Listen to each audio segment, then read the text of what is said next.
Thank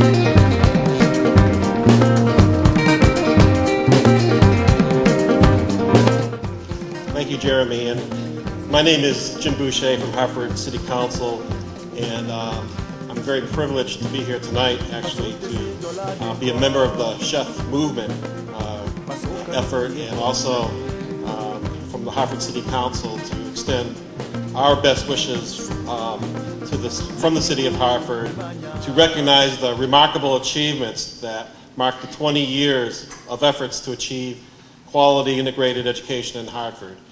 A special welcome also again to Elizabeth Horton Sheff and to John Britton and the many active leaders. I know Dennis Parker, who I've come to know from the NAACP Legal Fund, who's now with the National ACLU.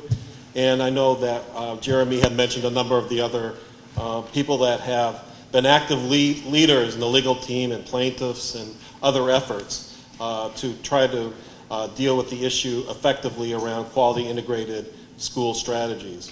Also, special thanks to the UConn Black and Latino Law School Student Association for co-sponsoring this effort. I am proud to co-chair the Sheff movement that was actually formally developed several years ago to support the continued advocacy of efforts to focus attention on the goals of quality integrated education in schools. In the Sheff movement, if you haven't had a chance yet to look at the website, again, that's www.sheffmovement.org. I know many of you are already on the site, but if you weren't on it before, you are on it now. So I greatly appreciate your continued and further work on this. I also want to say that for me, personally, I remember going back 20 years ago that it actually started for me in terms of the work that I became involved in relative to the Sheff movement through the UConn School of Social Work. And I look at a number of people here either from the law school or from the School of Social Work and other academic institution and other leaders that for me, I would say the bell rang for me probably about 20 years ago when I was introduced to John Britton. And I had a chance to interview John.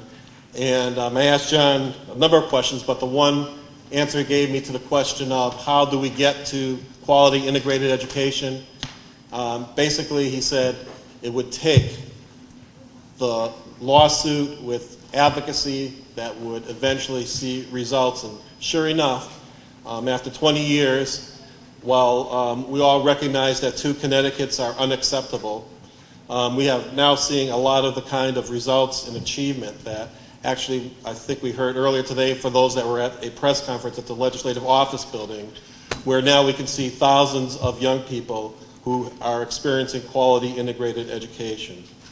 I would say for me, I personally also was able to benefit to a certain extent when my children went to the Learning Corridor Middle School as one of the first magnet schools that was built as a result of the Sheff movement and the Sheff law case. And I'll say, for me, that has come full circle in recent years where I've had a chance to work with Councilwoman Horton Sheff as a council member on City Council, where this particular issue has really taught me 3 distinct items. And briefly, I'll just mention the 3 items that have really resonated with me. First of all, it's been all about change. It was clear that true community and institutional change occurs through the kind of steady, persistent, and significant efforts that have occurred through this law case and lawsuit. But the change that I've seen most distinctly is what's happening on the ground. We're seeing schools that are quality integrated education, but we're also seeing best practices around small learning communities, theme-based instruction, as Elizabeth was talking about earlier around the global economy, extended day and year programs, new school modernization and updated resources, focusing on professional teacher development, and maybe most importantly, prioritizing parent involvement in student-centered strategies. I remember with Elizabeth when I had the chance several years ago to participate in a government seminar at Harvard or Kennedy School of Government. It was back then that we said if we could only turn this work into further transforming the entire school system. And I remember us hoping that choice and these best practices as part of the Sheff movement would really look towards transforming the system in Hartford, but also the region and the state. And tonight, we're going to hear a lot more about that. The second item that the Sheff strategies taught to me is that the totality of academic achievement for all students in the city and region is about a vision that impacts all students. This is about quality integrated education that, despite some conjecture that might meet a significant segment of the population, it's always been clear for Elizabeth and the other plaintiffs that this is about quality integrated education for all. And third, but not least important, I'd say maybe even most important, is this is all about the classic value of struggle in our community and society. And I've learned that firsthand from Elizabeth. Struggle has been something that I think hopefully we will all continue to actually work towards, but maybe even cherish as a value within the Sheff movement. The road to quality integrated education has been advanced through a series of struggles that community leaders, educators, legal and political leaders have had to embark upon.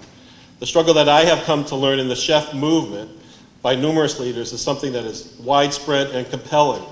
It is a struggle that goes beyond the arduous work of the legal Sheff team, which are the standard bearers in the struggle. It is a struggle of the parents and students who apply and work hard to get into a Sheff school or to participate in a Sheff strategy. And sometimes a struggle for thousands that are so eager to be in quality integrated settings only to end up on long waiting lists. It is a struggle that I see in high school principals who work extra hours sorting out how to develop programs that factor in multiple communities, require new innovation, and also increased demands from an activated parental, student, and faculty body that is further empowered. The struggle also can be found many times with our young people who sometimes get up as early as 5:30 in the morning to take sometimes a long bus ride. Now that's something we're working on and we're changing as part of the movement, but it's a struggle that many students, many families are wanting and willing to take on for a quality integrated education. It is a struggle where state and local leaders work toward maintaining this as a priority, which we saw today at the press conference where we had the Speaker of the House and the co-chair of the Education Committee speak towards their support of the Sheff strategies as well as other state and local leaders. But most of all, it is a struggle that I've come to witness firsthand that Elizabeth Horton Sheff has fought through with vigor, tenacity, and a recognized sense that she is on a mission that has required a struggle of epic proportions, but one that she will succeed and we all will succeed as part of being part of that leadership group that works with her. And tonight, we have two speakers that will present a little bit more about what that struggle is worth. It is worth, I think you're going to see here in a few minutes as I introduce, and I'm going to ask John Britton and Susan Eaton to please come up as I'm introducing them. You're going to hear from John Britton, who is Chief Counsel and Senior Deputy Director of the Lawyers Committee for Civil Rights under Law, and you're going to be hearing from Susan Eaton, who I'm going to ask to also come up, who is the Research Director at the Charles Hamilton Houston Institute for Race and Justice. And she will be talking about the new research on the benefits of K-12 school diversity. So without further ado, a person that sort of rang the bell for me about 20 years ago about the importance of this particular law case, I'd like to introduce John Britton. John. Thank you very much.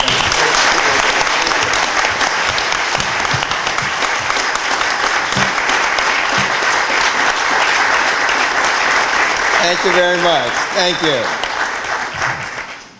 First, I'd like to ask all of the plaintiffs or their descendants or children to please stand up. Wonderful, wonderful indeed. Thank you, thank you, thank you.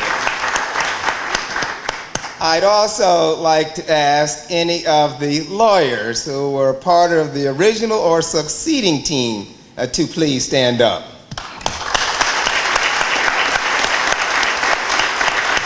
Thank you very much. Tonight, I've been asked to set the stage to share with you what it was like when we started the Sheff versus O'Neill case 20 years ago, and to provide a segue into our distinguished guest speaker here. Our distinguished guest speaker both will highlight her research on school diversity and achievement, but she has also coincidentally been the chronicle for how we began. So I'm going to introduce our speaker through her work as we set the stage. The Sheff versus O'Neill case was incubated in the University of Connecticut Law School, right across the campus in the Blumberg Hall. It was Christmas, 1988. Phil, of all people, the organizer of this great event. That's all right. I'll remember that, John. We love you. Thank you. It was Bob Fromm. Bob, would you please stand up? Longtime education reporter for the Hartford Courant that many of you know, who too has chronicled the events of the Sheff case until about 2 years ago when he retired. Bob Fromm had scooped a report from the State Department of Education called the Tarazi Report by a so-called routine Freedom of Information Act request. And this report came to be a bombshell. The report was technically a report to the Commissioner of Education, Gerald Tarazi, from a team that almost perennially reported on the increasing racial and ethnic segregation in Connecticut schools and the corresponding low achievement level. But it became dubbed the Tarazi Report because although it was not his report, he never disowned it, and history will show he's lived with it ever since. The premise of the underlying report says, as Susan Eaton in Children in Room 4, American Education on Trial, to capture her ability to sense the feeling at the time, is that segregation is educationally, morally, and legally wrong, the report began. I always tease Commissioner Tarazi about the recognition for his educational and even his moral expertise, but he dared to go out and call it even legally wrong in 1987 and 1988. A trend is developing in Connecticut, said the report, public schools, that is causing, according to the dictionary definition of segregation, the isolation of races with divided educational facilities. The report posited, quote, 2 Connecticut's. One Connecticut, the report maintained, was affluent, white, and fully participating in the state's economic and educational opportunities.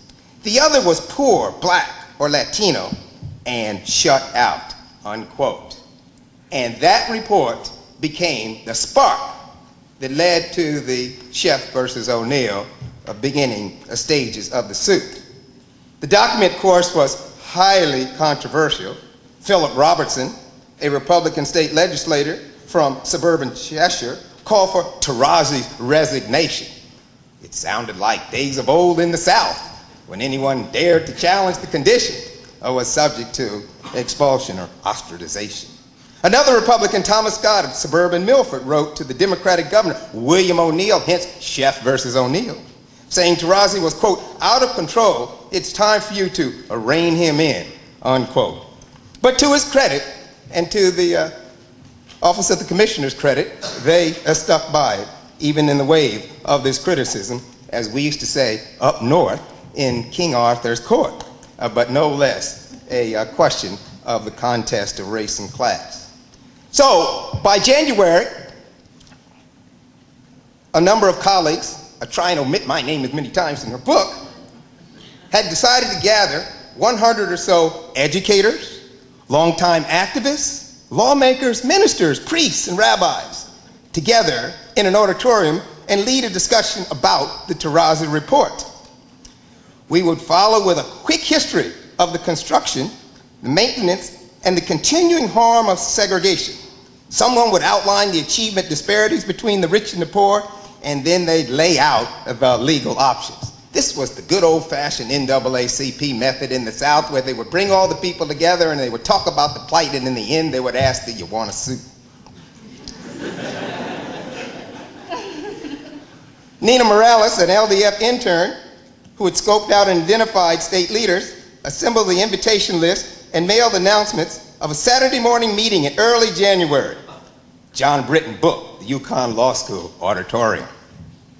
In other states, the law school, Jeremy, would have been severely criticized for fomenting this litigation against the state. But to his credit, Dean McGill and all the others stood by in the name of academic freedom. On Thursday night, 2 days before the meeting, snow began to fall. Superintendents declared snow days. Government offices opened late, and if at all. UConn Law School stayed closed up tight. Plows opened trench-like paths between the buildings. Storm would not let up, wrote Susan Eaton.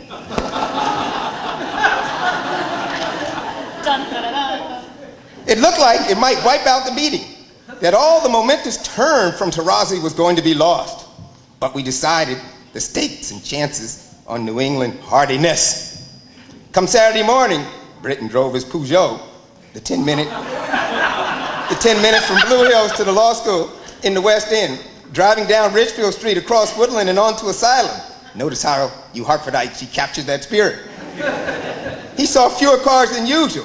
The main streets were snowy, but it was sunny. From his car window, he saw residents knee-high in snow at curbs and driveways, shoveling out. He chose to act as if it were a normal morning. He went to his office, hung up his coat, looked out the window with snow piled high. Would people glance out their windows and decide that shoveling or sledding with the kids be adding their 2 cents at some meeting about abstract ideals? A few minutes before starting time, Britton gathered his papers and walked into the auditorium. The refreshments were there. The place was empty, just him. Coffee urns, little sugar pallets, milk, cream, plastic stirrers, and pastry. Notice Susan Eaton's details. At 9 a.m., the room was still empty. A few minutes later, a handful of people, dusty with snow, slushed on their boots, stomped in. At 9:15, the auditorium held a small crowd, not even a quarter of the invitation list.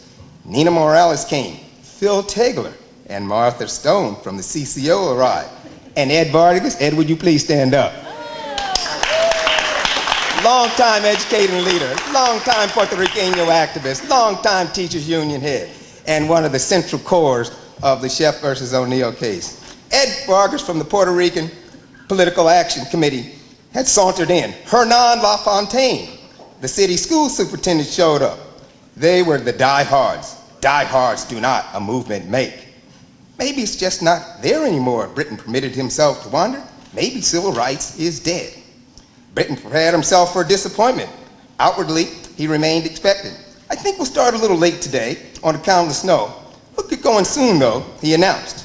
He glanced at the door, he glanced at his watch, he glanced back at the door. At about 9:20, he exhaled. A steady stream of people in boots and heavy coats had come in through the auditorium doors. If they had arrived all on the same bus, he counted 20, then 40, then 60. Britton stopped counting and smiled. The crowd shook hands, hugged, laughed. Britton loved the sound of laughter, the hum of the good feeling. He long found it was a predator to a strong, long alliance. His optimism returned. Nothing's dead, he thought. The lawyers had invited Charles Willie to give the keynote address. Willie was a Harvard professor and a prolific sociologist, and he could also preach a hell of a sermon. That day, he combined his talents. I wanted to get people going, and it wasn't hard, Willie later recalled. There were the intellectual issues, the legal issues, and then there was the moral issues. The meeting was about all of these things. Feet stomped, people cheered, clapped, chanted. The lawyers asked the crowd, should we pursue legal action? It was a resounding yes. There was no hesitation there. For the meeting had brought back the memories of the Deep South to Britain and the call of civil rights. People in the North were cautioned to living separately, he said. Inequality was something everyone knew about. But once we got people talking about it, right under the surface was a feeling that they could do better, that it didn't have to be that way. And so in the mind of the lawyers, they had received the mandate from the various groups, the influential Connecticut educators, the religious leaders, parents, and labor leaders. Come Monday, the team would have to have behind the door the inspiring speeches and get back to the less glorious work that they had been trained. Moral conviction had forced these lawyers to the unpaid margins of their profession, but good hearts and righteousness didn't win in courts. They hadn't even formulated a clear legal theory yet, much less a lawsuit, yet nevertheless they felt supported in starting to build both. The lawyers suspected that this could be a towering case, even though federal Supreme Court decisions had forced it down into the lesser stage of Connecticut's state courts. Going toward the next stage, they felt all of them would be carrying precious cargo. And that is both a description of the history of how this law student started on this campus, as well as the excellent writing skills of our beloved Susan Eaton. And with that, I introduce Susan to talk about the other side of her life, that not only is she a prolific writer, not only is she a former newspaper person, but she never likes me to call her Dr. Eaton, with her EDD from Harvard University School of Education, where later in the book, only a small part of the book, but she expounds so eloquently on the social science research advantages for a child of color in an integrated setting. Ladies and gentlemen, I give you Susan Eaton.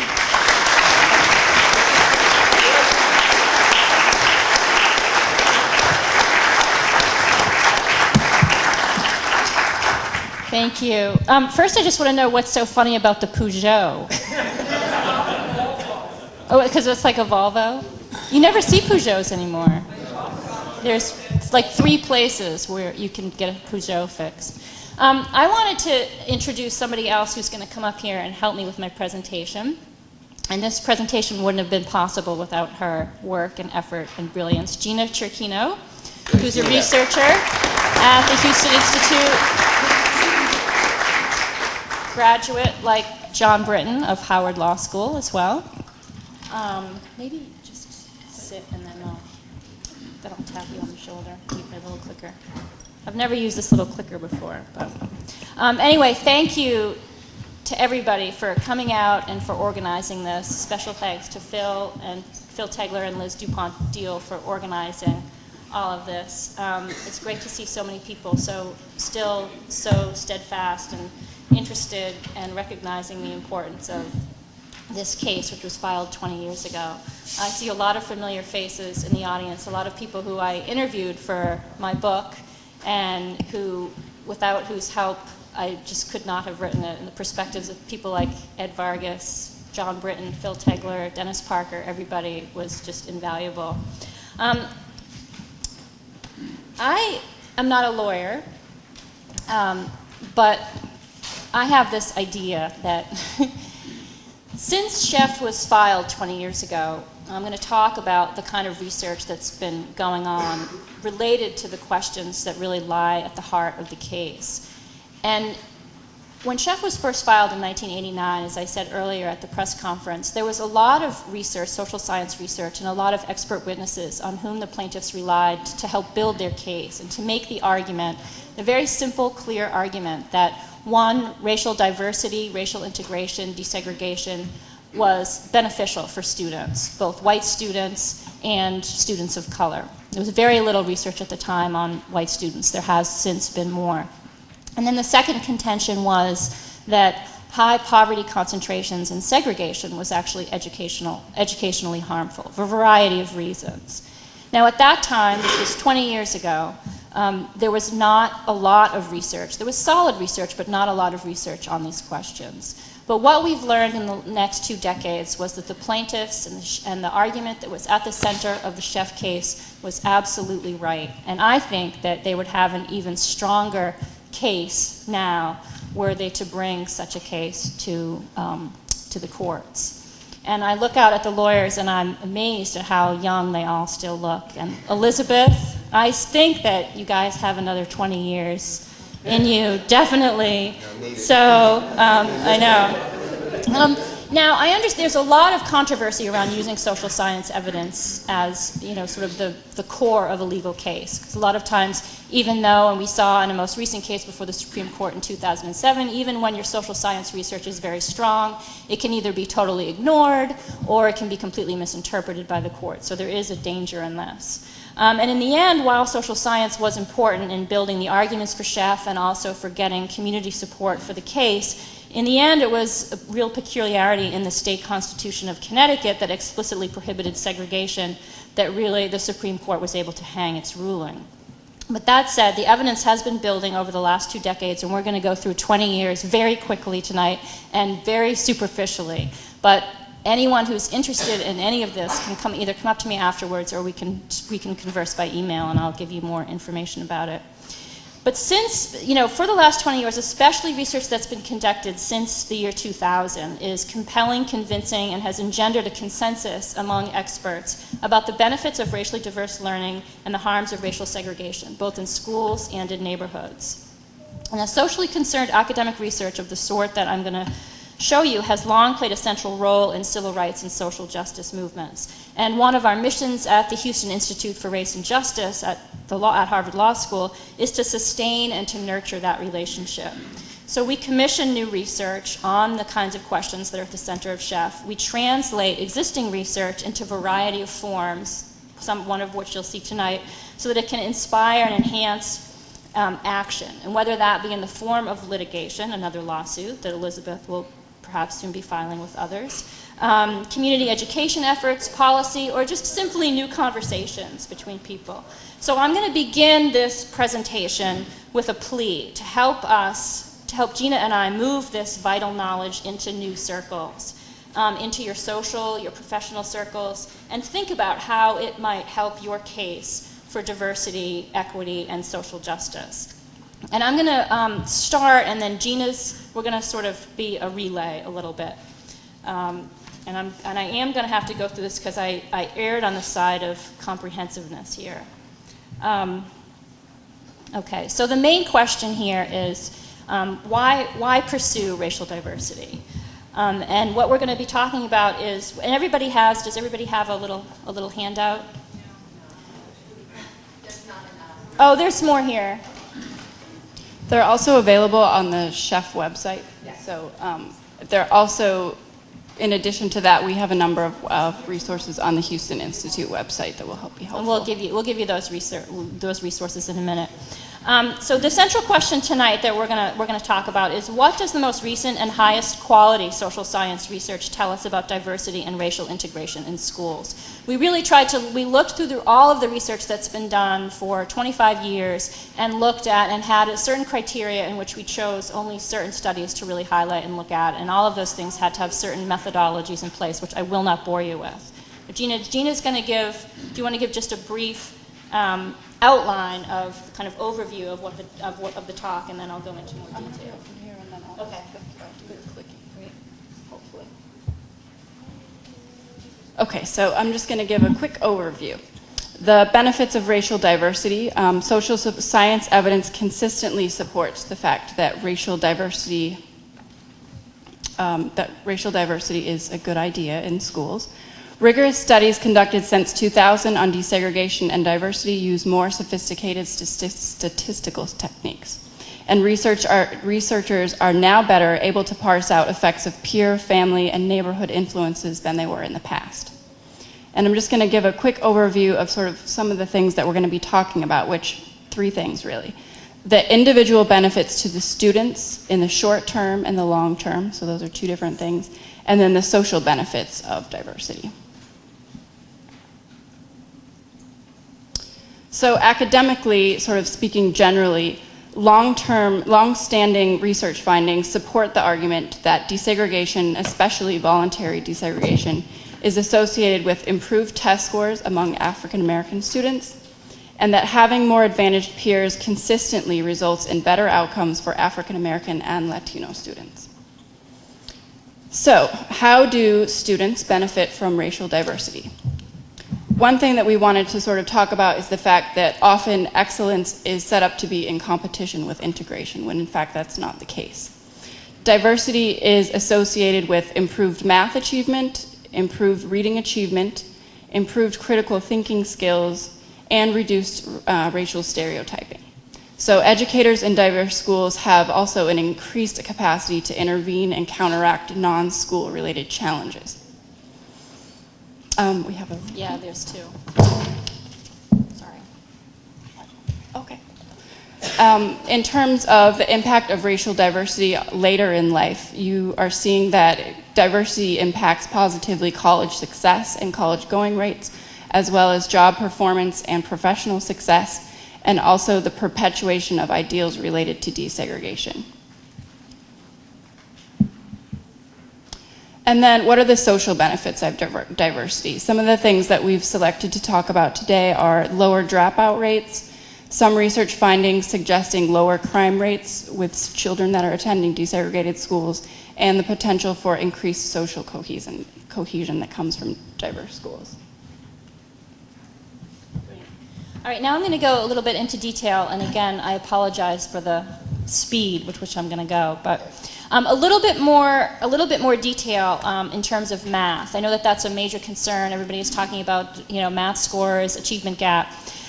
Well, Professor Douglas Harris, who's at the University of Wisconsin, used data from 22,000 schools, that's a huge study, to consider the effects of segregation and achievement on test scores. And after controlling for many other factors, many variables, he found that gains in math were far greater in diverse schools than in segregated ones for students of color.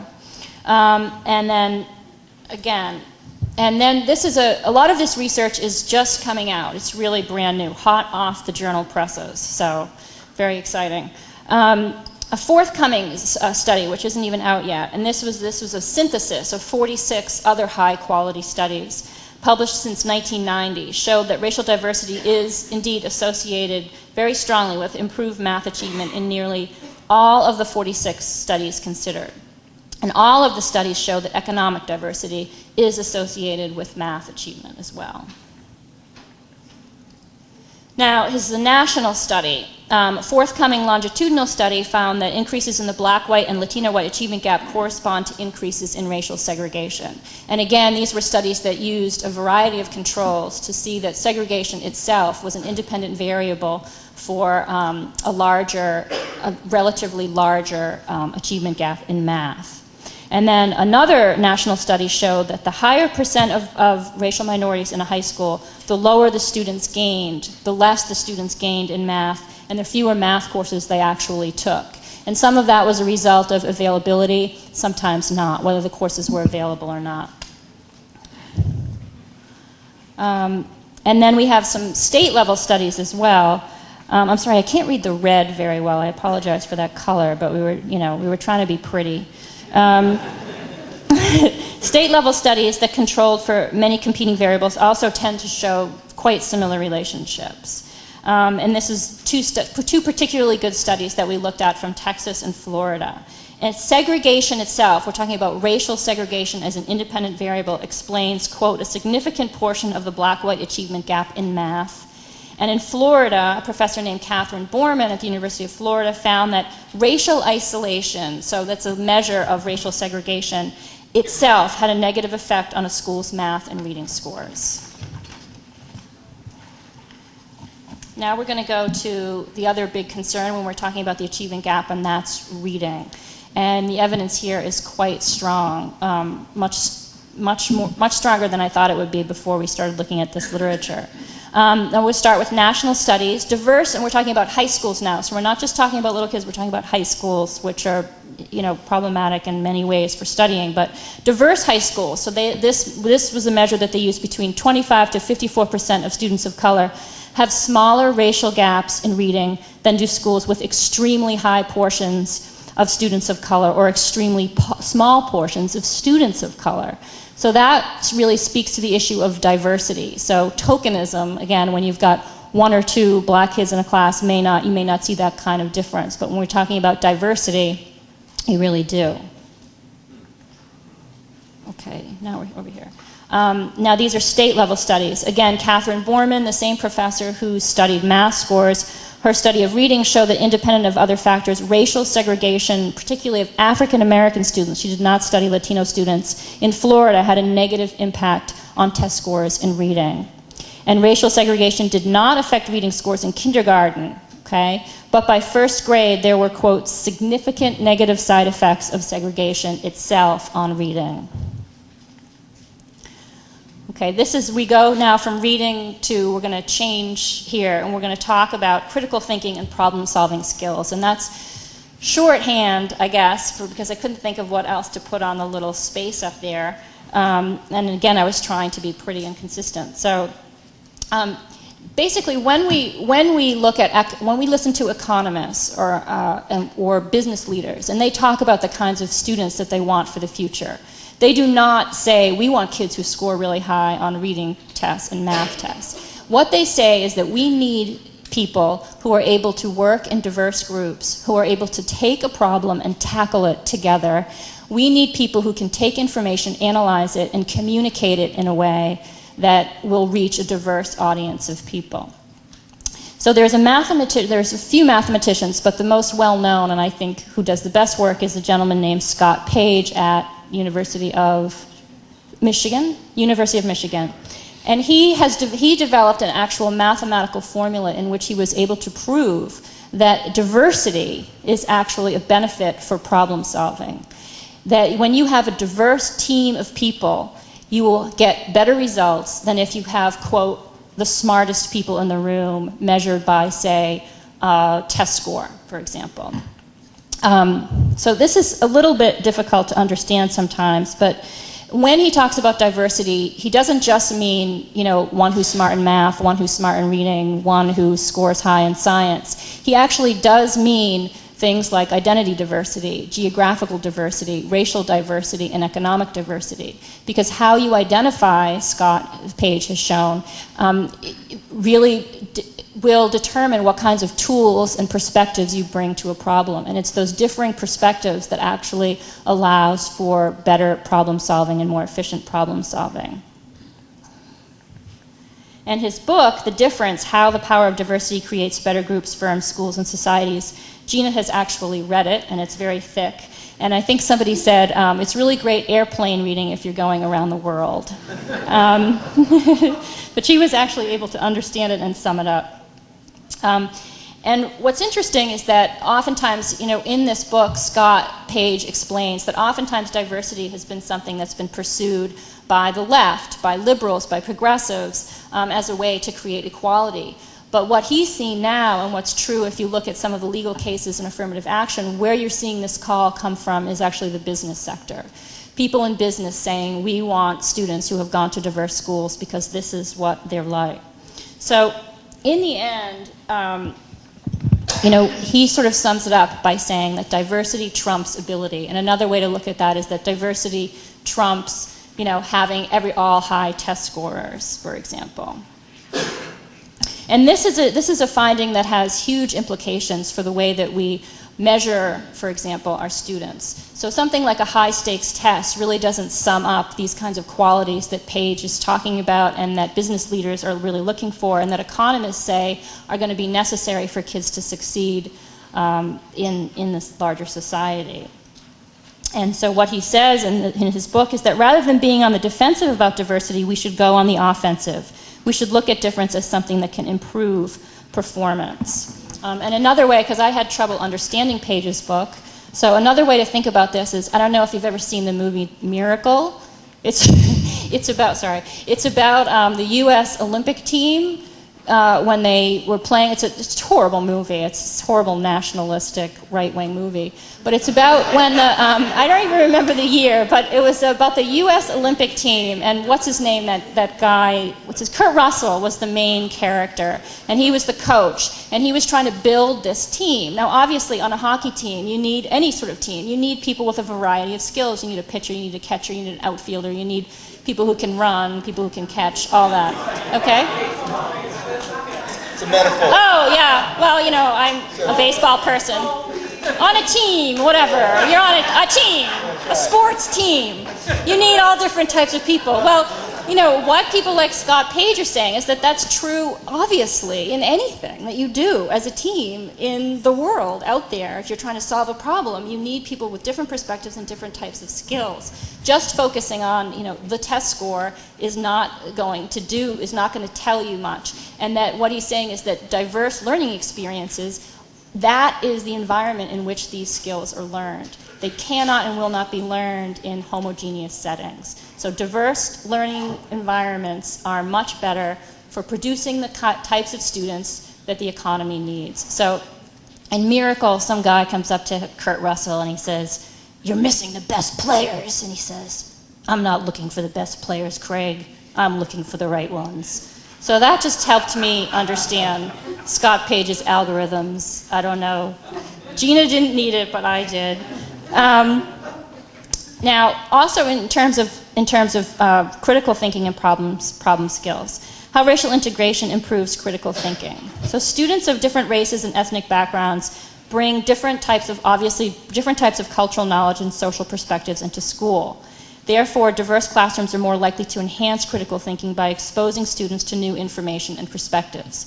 Okay, so that's the theory, right? And it's also been shown by research as well. Evidence suggests that students in diverse classrooms showed the greatest engagement in active thinking processes, growth in intellectual engagement and motivation, and growth in intellectual and academic skills. Is that from Scott Page, that last one? Or is that a different one? That last one. Anyway, we can work that out later. Now, the next thing that research has shown time and time again is the fact that being in a racially diverse environment actually reduces racial stereotyping. Okay, the harms of stereotyping. Research confirms that stereotypes and prejudicial thinking undermine academic success. So it's not just good for society and human relations, but it actually undermines your success in school. And it also undermines social cohesion and community stability. So why is interracial interaction so important? Who cares? It does put theory into practice. Interaction with members of other groups can break down stereotypes, promote understanding, and foster mutual respect. Now, this is a theory that goes way back, way before Sheff, to the 50s with Gordon Alpert, who first introduced it and became popular in a book called The Nature of Prejudice. But we do see theory put right into action, and probably in many of the Sheff schools and the educators can talk about this much more eloquently than I can. But a recent study compared racial biases held by students in racially homogenous schools, so that would be either all black or all Latino schools or all white schools, and students in racially diverse schools. And the students were presented with ambiguous situations involving characters of different races. So the white children in racially homogenous schools rated African American characters more negatively than they did the white characters. The students in racially diverse schools displayed no bias or minimal bias.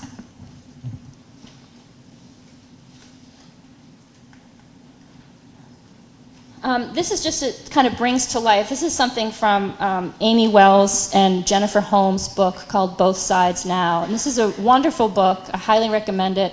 It's a look back at adults who had attended desegregated schools, talking about what desegregation meant to them.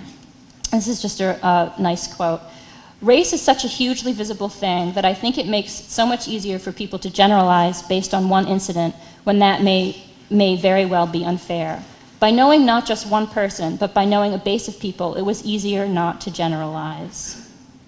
And then this woman reported, like many others in this book, being determined to educate her children in a racially diverse environment.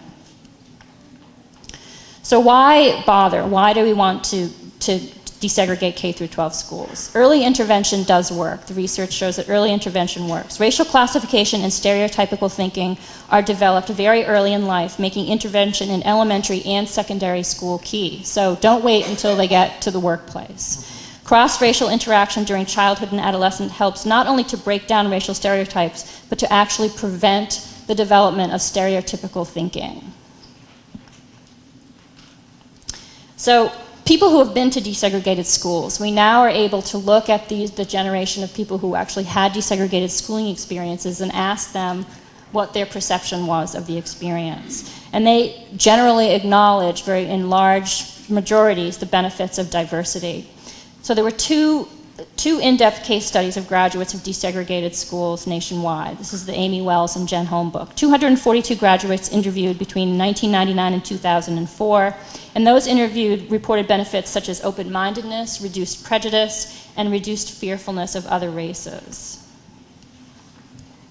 Okay, I'm going to skip that one because we're running. Now we're going to talk a little bit, as Gina said, about what are the long. So we understand the short-term benefits for students of desegregated schooling: improved academic achievement, reduced stereotyping. We're going to talk about some of the longer-term benefits. First, we'll talk about college readiness and diversity. And this was some of the important research that was presented in the Sheff case. And again, this body of research has only gotten stronger since 1989. Very compelling.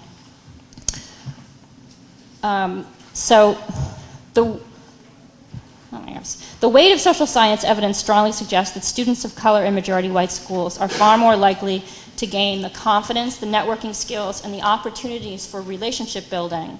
And these attributes will actually increase the students' chances of long-term success. So what are the professional implications? So the studies have shown that African American students who had attended desegregated schools were far more likely than previously segregated counterparts to benefit in the job market from their networks, their learned confidence, and their association with a predominantly white high school. Previously desegregated African American students were more likely than their counterparts to earn white-collar jobs and to enter professions previously closed to African Americans. And as I said before, long-term benefits of racial diversity include people who attended racially diverse schools. This goes for people of color and white people, are far more likely to enter and persist in desegregated settings. Statistical research and intensive interviews, even ethnographic studies of high school graduates, demonstrate this tendency in college, in neighborhoods, and in workplaces.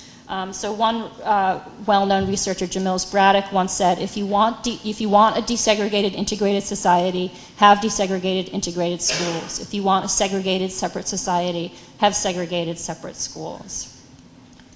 There's been a lot of controversy over this body of research, which is called the perpetuation theory. And there are people who have actually, made their academic careers arguing about whether the statistical method was valid and that statistical method was valid. And this battle went on for years and years and years and years. And a lot of the evidence that was used in the Sheff case was actually the subject of some of this controversy. And you'd think that it was a small matter, but it actually isn't, because this research has been very important in civil rights circles, and this was a direct attack from the right.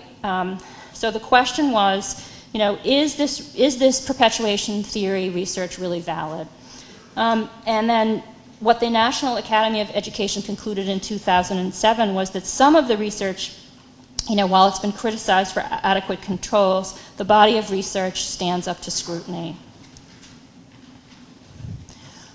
Okay, so what's at stake? Who cares, right? I mean, we have some racially isolated schools that we hear about all the time that are hugely successful, and they're on the front pages of newspapers, and everybody knows about them, and, so how could that possibly be true? Well, the harms of racial isolation we're learning more and more about, and they are severe. The percentage of students now in high poverty schools, the reason racially isolated schools, some of the reason why they are so harmful is because of the strong link in our society still between race and poverty.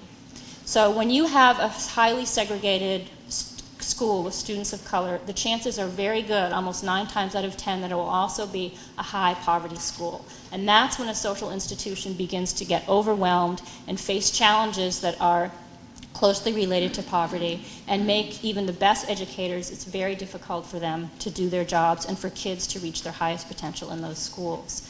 Now, extremely high poverty schools are usually thought of in the social science world as schools that are between 70 and 100% poor. 40% of African American students in the United States attend those schools. 40%, that's huge. 40% of Latino students attend such schools.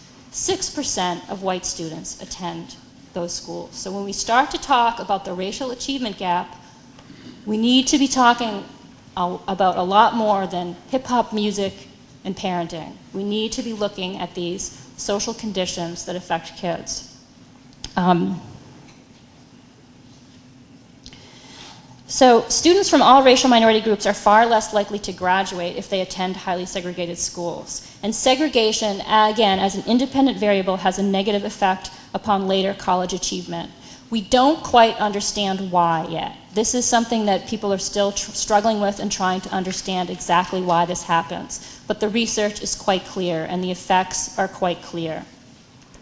An examination of more than 13,000 high schools demonstrates that schools with a higher concentration of African American and Latino students have lower graduation rates than more integrated high schools. Racial composition, okay, in and of itself was a significant factor in dropout rates even after controlling for other plausible variables. Again, we don't know why, but it is happening.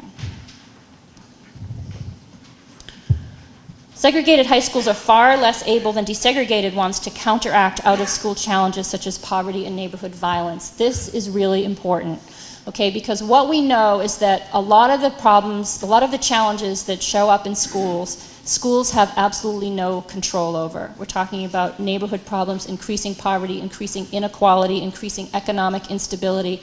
Kids come to schools with these kinds of problems and schools cannot erase all of them. But what the research is increasingly showing is that some schools are better equipped to counteract those challenges than others. High poverty, racially segregated schools don't do a good job of counteracting these challenges generally.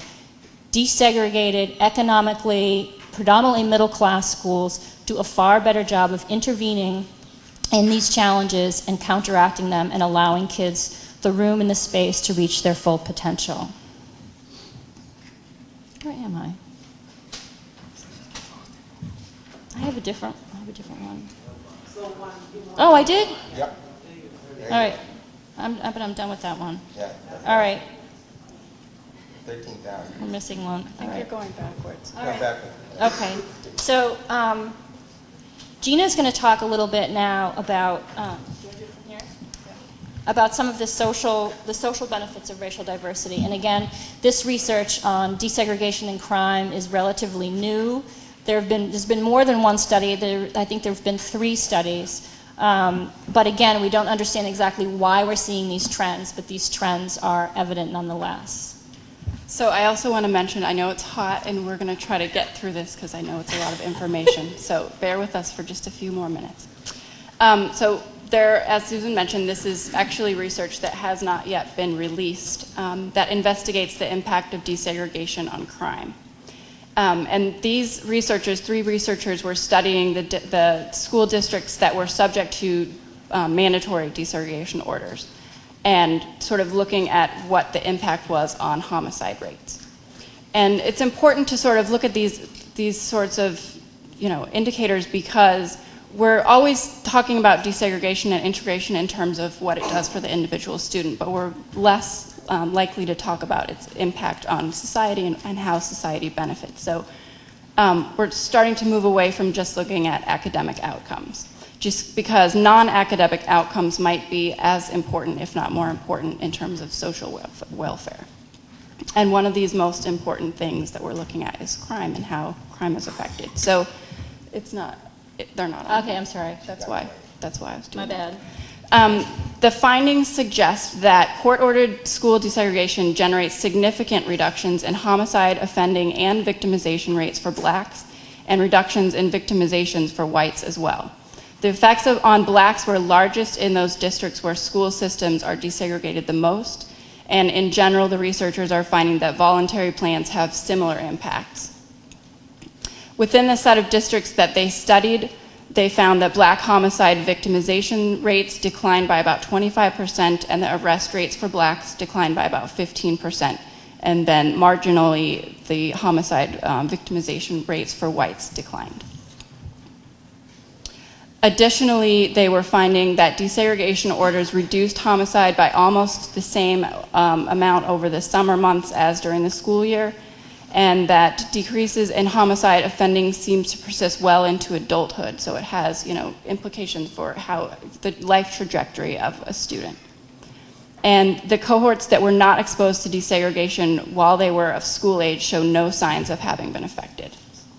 So I'm not actually going to not go through this whole slide, but the whole point is that desegregation plans seem to improve schooling outcomes for blacks, which could be a large factor in why the homicide rates seem to be declining amongst blacks who have attended desegregated schools. And some of the different things that they felt like might be impacting that are on your slide that you're seeing. And then this is something that you all have talked about many times, that's been discussed, is just what is the public function of public education. And a lot of public commentators are saying, segregation simply just makes it very difficult to develop effective citizens and maintain social cohesion. And to a large extent, these are things that are difficult to study. But one thing that we do know is that social isolation, for example, has a detrimental effect on just the developing architecture of a child's brain, for example. Bringing together students of different backgrounds to learn from one another should remain a central objective of American education, especially as we move toward a majority-minority society in a globalizing world. And that's something that, under the Bush administration, you really couldn't even say. At least now we're able to say it and not get rocks thrown at us. And now I'm just going to quickly talk about, just going to provide a little bit of context to show why race still matters. That this isn't just about economic diversity, this is about racial inequality that persists in our society. And I've already talked about this, that research shows that segregation is detrimental because 9 times out of 10, a school that's hyper-segregated will also be a high poverty school. In 2008, the Fair Housing Commission hearings, this was a commission that was chaired by Jack Kemp, a Republican, and Henry Cisneros, a Democrat, who went all around the country to learn about the state of fair housing in the nation. And what they found was that they exposed the fact that despite strong legislation, past and ongoing discriminatory practices in the nation's housing and lending markets continue to produce extreme levels of residential segregation that result in significant disparities between minority and non-minority households in access to good jobs, quality education, home ownership, attainment, and asset accumulation. In other words, race still matters. In spite of Barack Obama, race still does matter. Then a little bit more on context, and this is anyone who works in Hartford understands this much better than I do. We have in our country kind of layers of disadvantage. That's the way that I try to think about it. 76% of all black children and 70% of all Latino children live in neighborhoods with poverty rates higher than in neighborhoods of the worst off white children. This isn't just about poverty, this is about race, and this is about the echoes of racial discrimination, past and present. The typical poor white child lives in a neighborhood that's only 13.6% poor, and the typical poor black child lives in a neighborhood that's 30% poor. The same rate for Latinos. So who cares? Why is that important for schools? Again, who goes to schools with the highest levels of poverty? I said this already. 40% of black kids, 40% of Latino kids, 6% of white students attend extremely high poverty schools. Teacher turnover in high poverty schools.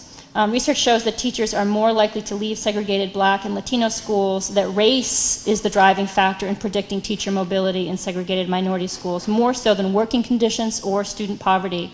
White teachers, who comprise 85% of the teaching force, often transfer to schools with a lower minority percentage. And these patterns exist even when teacher salary is held constant. So why is desegregation so effective? Why do we see these kinds of effects and relationships in the literature?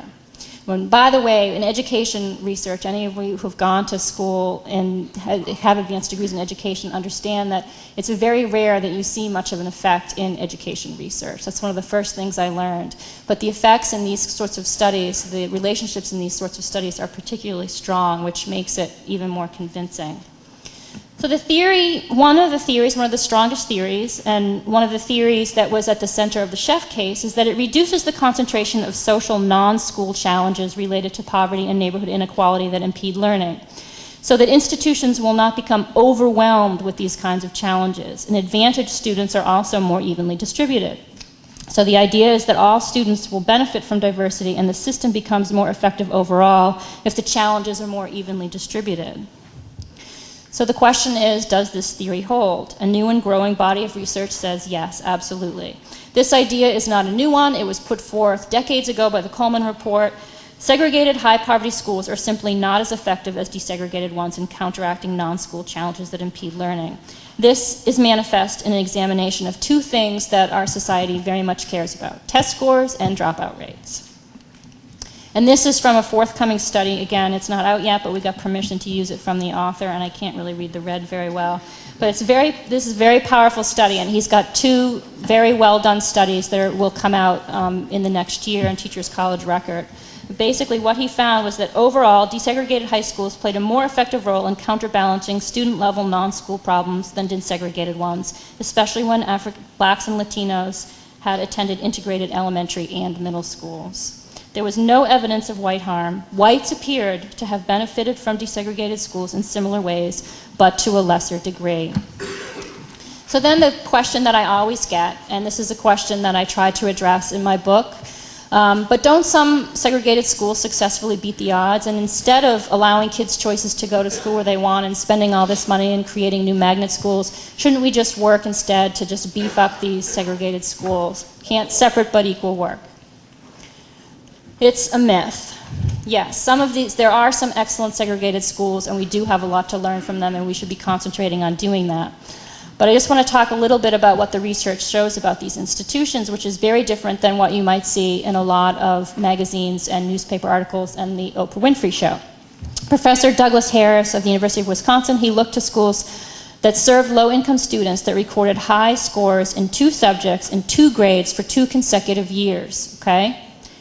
The percentage of such schools in the United States. Does anybody want to take a guess? Oh, you already have it. Oh, man. I was like, wow, that woman really knows her education literature. Let's hire her. Yeah, 1.1%. Don't look ahead. All right. And then, so then he went further, and he wanted to study. Harris also found that if the schools have both high levels of poverty and enroll high numbers of students of color, the percentage of these high-flying schools is reduced to 0.3%. So finally, in the end, what does the research tell us to do besides go and get some wine and listen to Elizabeth? One is to sustain, nurture, and create desegregated schooling opportunities, obviously. Avoid concentrated poverty and racial isolation, and that goes for schools and for neighborhoods. And then finally, don't expect school desegregation to solve all academic challenges, and don't judge it by that standard. It is, however, more effective than segregation, which is actively harmful, according to the research. And then finally, at the same time, support and enact policies and programs that attack out-of-school problems that affect children's learning. One is food availability, mental health issues, neighborhood violence, and poor housing choices. Now again, before I release all of you, I feel like I'm a commencement speaker a little bit. It's hot, you know. There's food elsewhere. Again, I just want to repeat my plea to get in touch with Gina and I if you think that any of this material could be useful to you in any of your efforts, your awareness raising, community education, making the case politically, legally, whatever in your efforts. And the last thing I want to do is recognize a really special person who's here tonight, and anyone who's read my book knows her, and it's Lois Luddy. Lois, can you stand up? Yeah,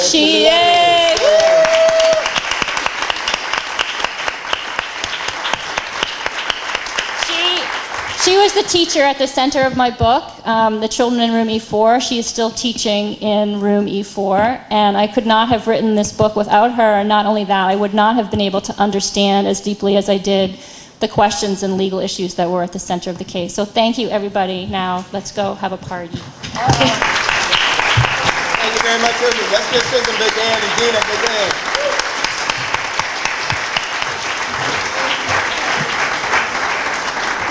Phil, to whom we owe a great deal of credit, along with Liz, in putting this wonderful program together, would like to know if you want to ask any questions now before you retire to the next room, where some of you have peeked. There are beverages and snacks to eat.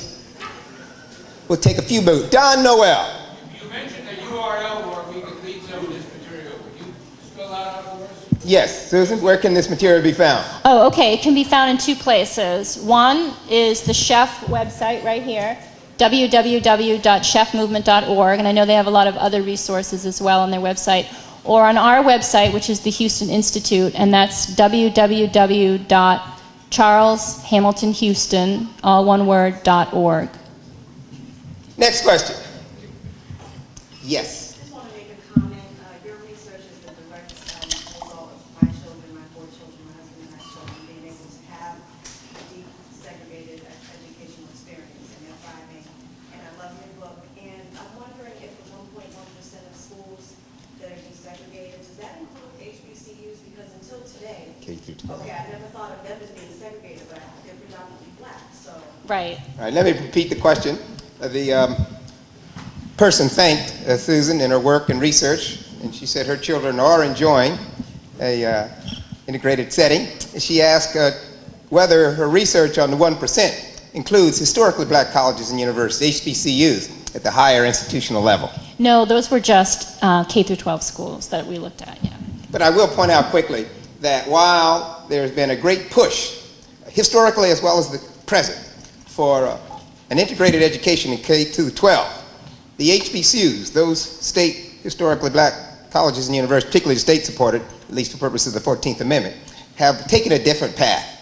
And their path has not been towards the kind of wholesale integration, particularly any merger with the traditional white institutions, but more efforts to make them more competitive, more comparable to the white institutions, and to bring more programs into their schools that would attract a more diverse student body.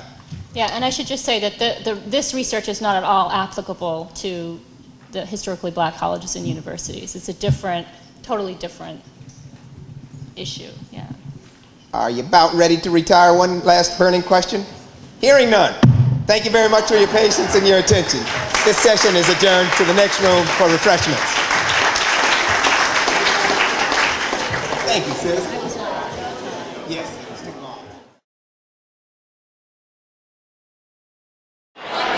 Could you tell us why you think Sheff v. O'Neill is important to students in Avon? First of all, because it's predominantly an all-white community, and our students are so segregated from the culture that really is around them. And I've had a firm belief for years in Avon that we needed to bring diversity into our communities, both from students and teachers.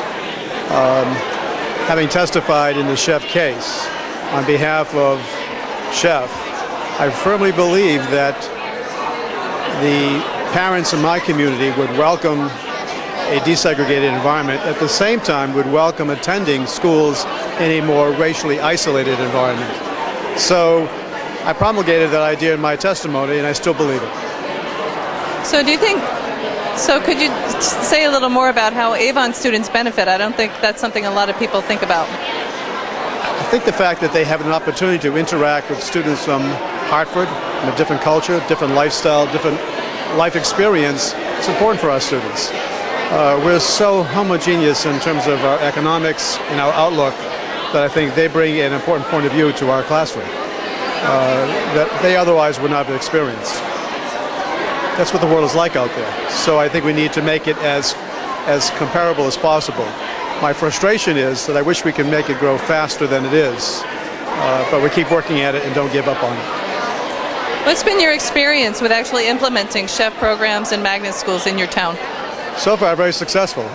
We have more students actually right now attending schools outside of Avon into desegregated schools. It's kind of interesting. That was the argument years ago that would not happen. I believe differently.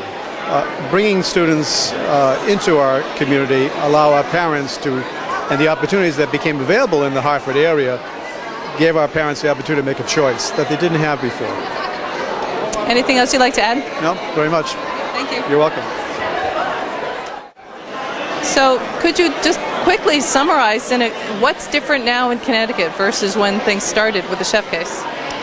Well, when we started the lawsuit in '89, there was a lot of despair about the Hartford schools and the educational opportunities. And I think as I reflect back now on the changes that have happened as a result of the Sheff case, there's been tremendous progress and tremendous disappointments also. Do you think other states or other areas have learned from what's happened here? I think so, because we're constantly asked to speak nationally about the Sheff case. I think it's significant that this is one of the first cases that was done under a state constitution as opposed to a federal constitution, and so other states have copied that legal challenge. What's your favorite Sheff success story? Do you have one? I think my favorite story, I don't know if you put in the success category, is actually the day that we lost the trial. Because the day that we lost the trial, Wes Horton had gone over and gotten the decision, and we were all gathered at the CCLU office, and Milo was there, and Elizabeth and myself and Phil and John, and I remember the dispirited look on Milo's face when we lost, and he felt like there wasn't any justice as a result of losing the trial. So that when we actually won the case some years later, I felt like we won it for Milo, to tell Milo and others that you could use the justice system to try to advance equal educational opportunity for students. So that's my my defining moment, really, in some of the litigation. It's amazing. Is there anything else that you'd like to add? I think it's really a testament to the group of plaintiffs and lawyers that we have stuck together really as a team that has been tremendously passionate and tremendously committed to the issue of social justice and equal educational opportunity. And I feel like while we've made a lot of progress, there is really miles to go. And when the Hartford school system has only a 37% graduation rate, we can't rest on our laurels and totally celebrate. We can't celebrate until all the students in Hartford have an equal opportunity. Thank you. Could you tell us the impact that Sheff has had kind of in the legal landscape nationally? Well, it's recognized as one of the few major voluntary desegregation cases, one of the few successful state desegregation cases, and it really is a landmark in this kind of litigation. I think people look to it as a model of what perhaps could be done, or at least the hopes of what could be done. So it is very important. Could you speak about the quality and quantity or nature of Sheff programming the schools? What's different for students and parents now in Connecticut? Well, I think all students in Connecticut have a wide range of educational choices that just wouldn't have existed before and didn't exist before. The case helped put pressure on specialized schools from Montessori schools to the other magnet schools to really create choices not only for the kids in Hartford who were the primary focus of the case, but for all the kids in the metropolitan area. I mean, these are schools that individual school districts would have trouble putting together and making available for all the students. So really everyone benefits in a range of different ways from these schools. If you had to tell the average Connecticut resident one or two things about Sheff programs that they might not know, what would you want to tell them?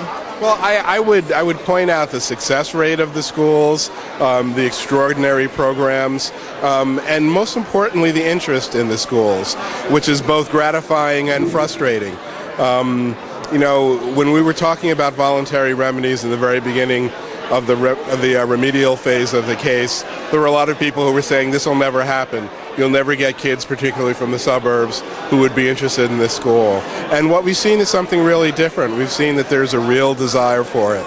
And the waiting lists are really a testament to how attractive these schools are.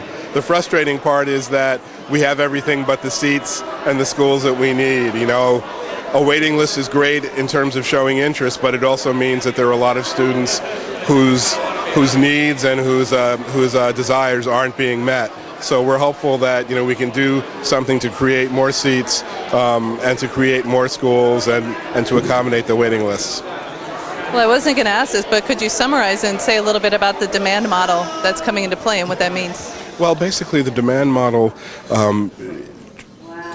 seeks to provide educational desegregated opportunities for any Hartford student who wants it.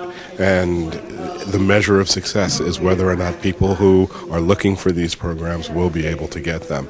So it's not a fixed statistical number, but one that reflects what people are looking for and wants to give them the opportunity to get what they're entitled to constitutionally. Is that happening anywhere else in the country? I'm not familiar. This is a new model that the experts and the legal team came up with when we were negotiating with the state. Anything else you'd like to add? I'm glad that we're here observing this.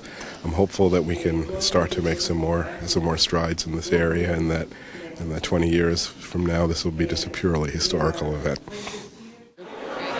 So can you trace back a little bit the law school's involvement with the Sheff case and what it seemed like when it started?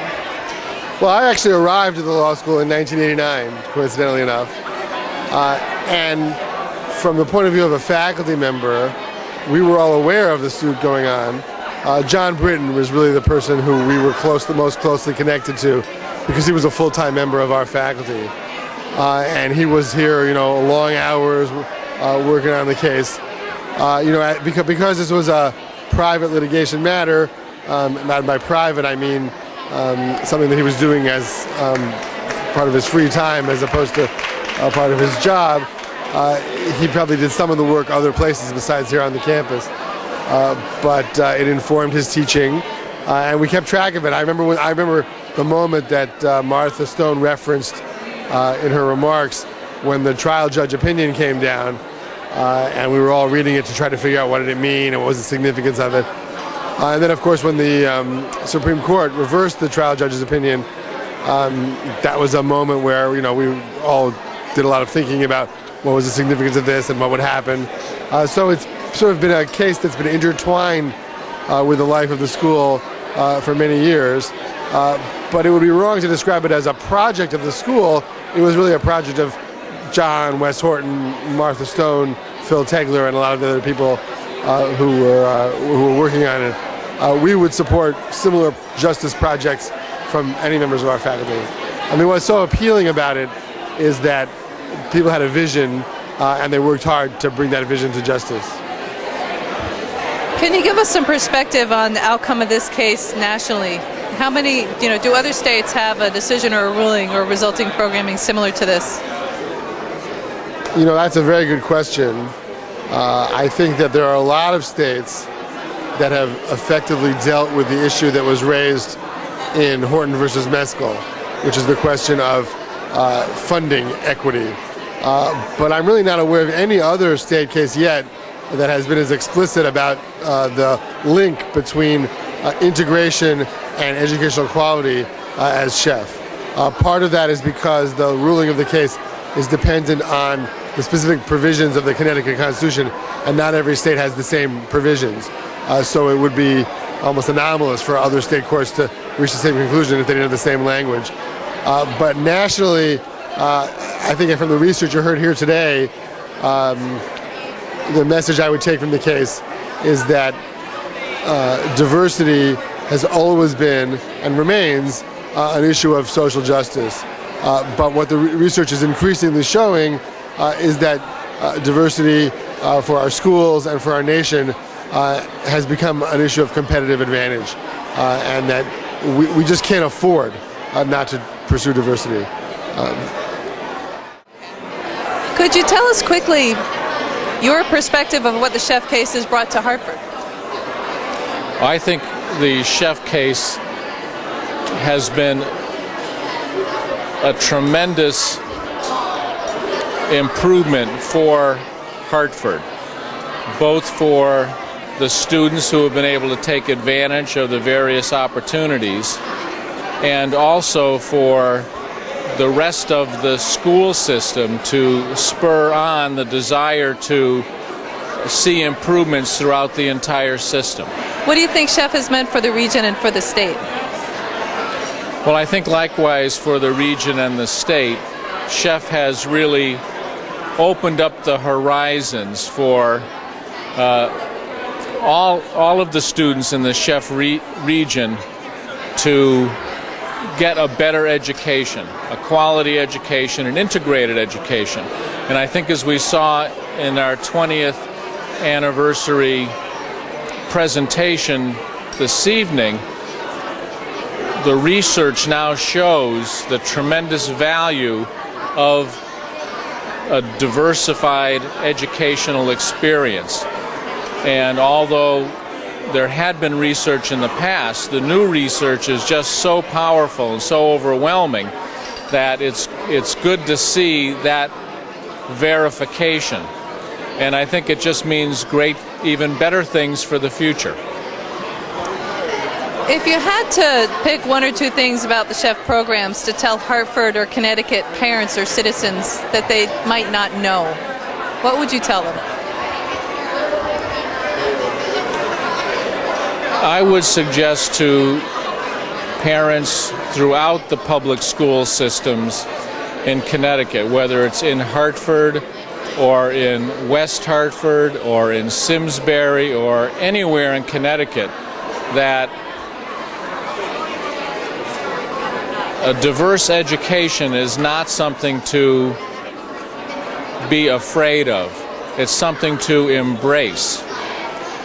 And that there is quality in a diversified education experience. And integration is the way of the world. As Susan Eaton reminded us this evening, in our own country, in the United States, we are headed toward a majority-minority nation, probably within the next 40 years. And what better way to usher in that era than to promote and celebrate quality, diversified education. Say a little bit about what the Sheff case and the Sheff programs have meant for Hartford and Connecticut. Well, it's meant for the first time that a large number of kids have had the opportunity to go to desegregated schools. That was our goal 20 years ago. And to see it happen makes me very happy. We just need more kids to have that opportunity. Why is the public education system important in terms of integration? Well, as we've seen from the research, integrated schools are better for kids in terms of problem solving, in terms of their academic skills, in terms of their tolerance of diversity. So I think the research speaks for itself. All kids benefit to one degree or another from desegregated schools. Do you think people in Connecticut are educated and informed about the Sheff programs and their options? I believe we still have to do a lot of educating. There are parents that are savvy parents and who know how to get their kids into the best schools, and there are still parents that are unaware, and it all goes back to the socioeconomics. Poor parents are the least informed, and that's our responsibility to make sure that they get the information so that they can help their kids, because I don't care if a parent is wealthy, middle class, or poor. They all want their best for their kids. Can you speak a little bit about the new 2008 settlement? Well, I believe that this settlement will accelerate the process of desegregation.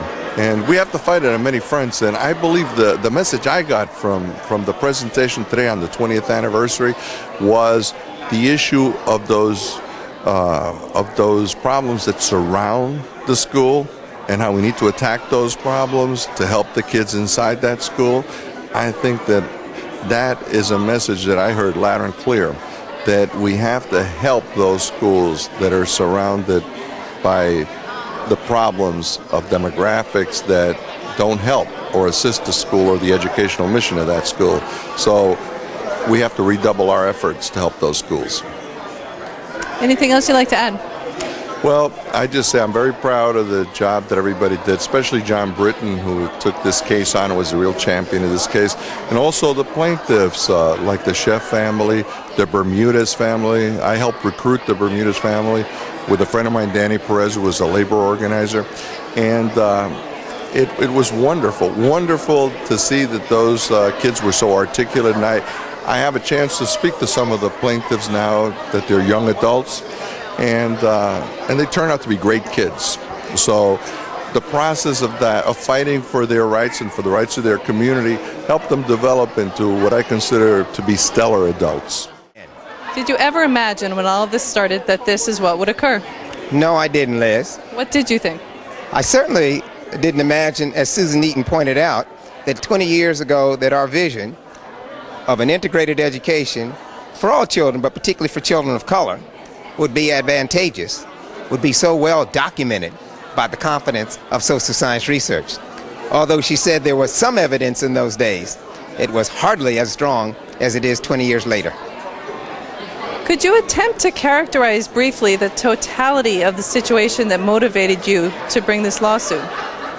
I was a student of the Civil Rights Movement in the 1960s.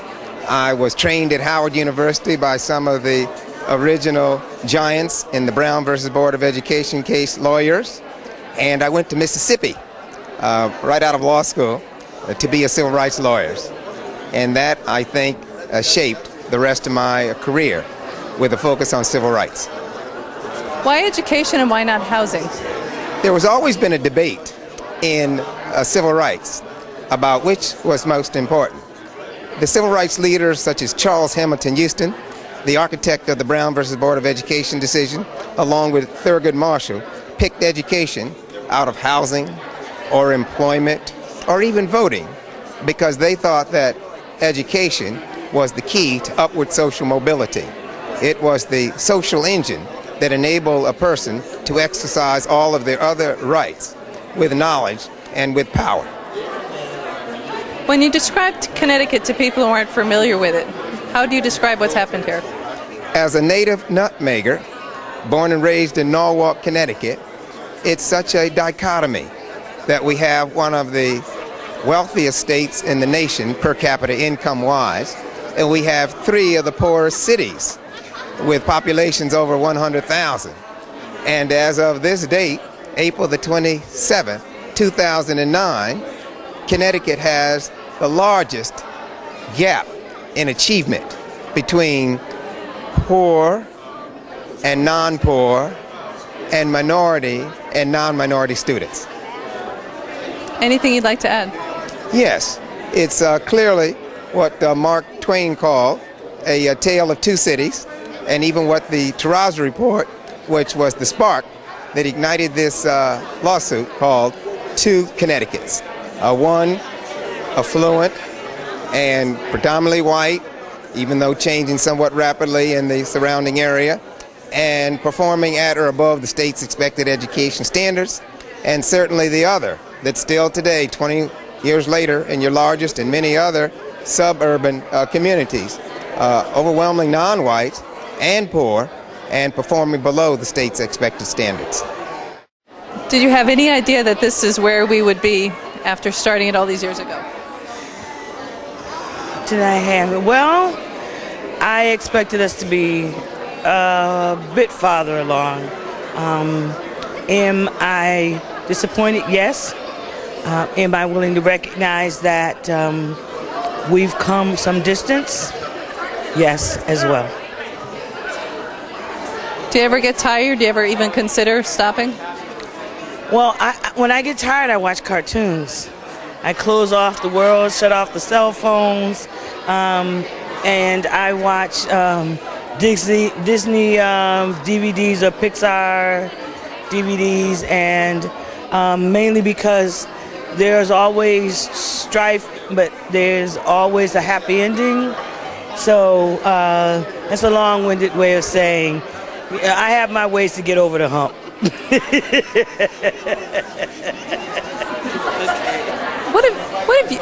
What have you learned that surprised you most in this whole process?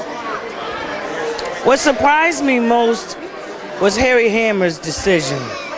And this whole process, I don't know how Harry could come down to that decision, mishmash, after all of the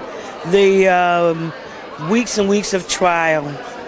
So that baffles me, and I wish one day I could really say, Harry, whose house were you over? What was the name of the cocktail party? But more so than that, what I've seen that really surprises me is the level of tenacity, the commitment that people have hung in there for 20 years and are saying that We'll hang in there for 20 more if necessary. So that's a good surprise. Were you surprised by any of the research tonight or by any of the kind of academic findings? Well, I kind of knew that already. I mean, I've worked with the Charles Hamilton Institute before. I would like to know a little bit more about the advantages of integrated settings for non-minority children. I think that, and I'm going to talk to Susan about that. But clearly, her research shows that there is an advantage for our children, and it's an advantage that we should take advantage of. Was there anything about the research that you did recently that surprised you? Yes, I mean, the research that we did was actually a look at research that already existed that other people had done. So the thing that really surprised us was the consistency of the findings on the benefits of diversity and then also on the harms of racial isolation. Could you speak a little bit about what you said about business leaders and what employers are wanting? Sure. I mean, what we're seeing time and time again, and this was evident in the cases that came before the Supreme Court on affirmative action at the University of Michigan, is that business leaders actually submitted briefs to the court talking about how important diversity was for the preparation of workers and for higher level executives in their companies. And what mathematicians are also finding is that diverse learning environments are actually far more likely to produce the types of workers and problem solvers that business leaders are looking for. Could you say anything about the kind of the gap that still exists educationally in this country? Why is it important, broad scale, to pursue integration in our public schools? Because oftentimes what's happened is that integration and desegregation have been set up in competition with something that we call excellence. So oftentimes people say, well, we don't really care about integration, what we care about is excellence. But what the research is increasingly showing is that racial diversity actually contributes to excellence and enhances the educational experience and also enhances even things like test scores. So integration and desegregation actually contribute to high quality education, to the likelihood of students staying in school and achieving their full potential.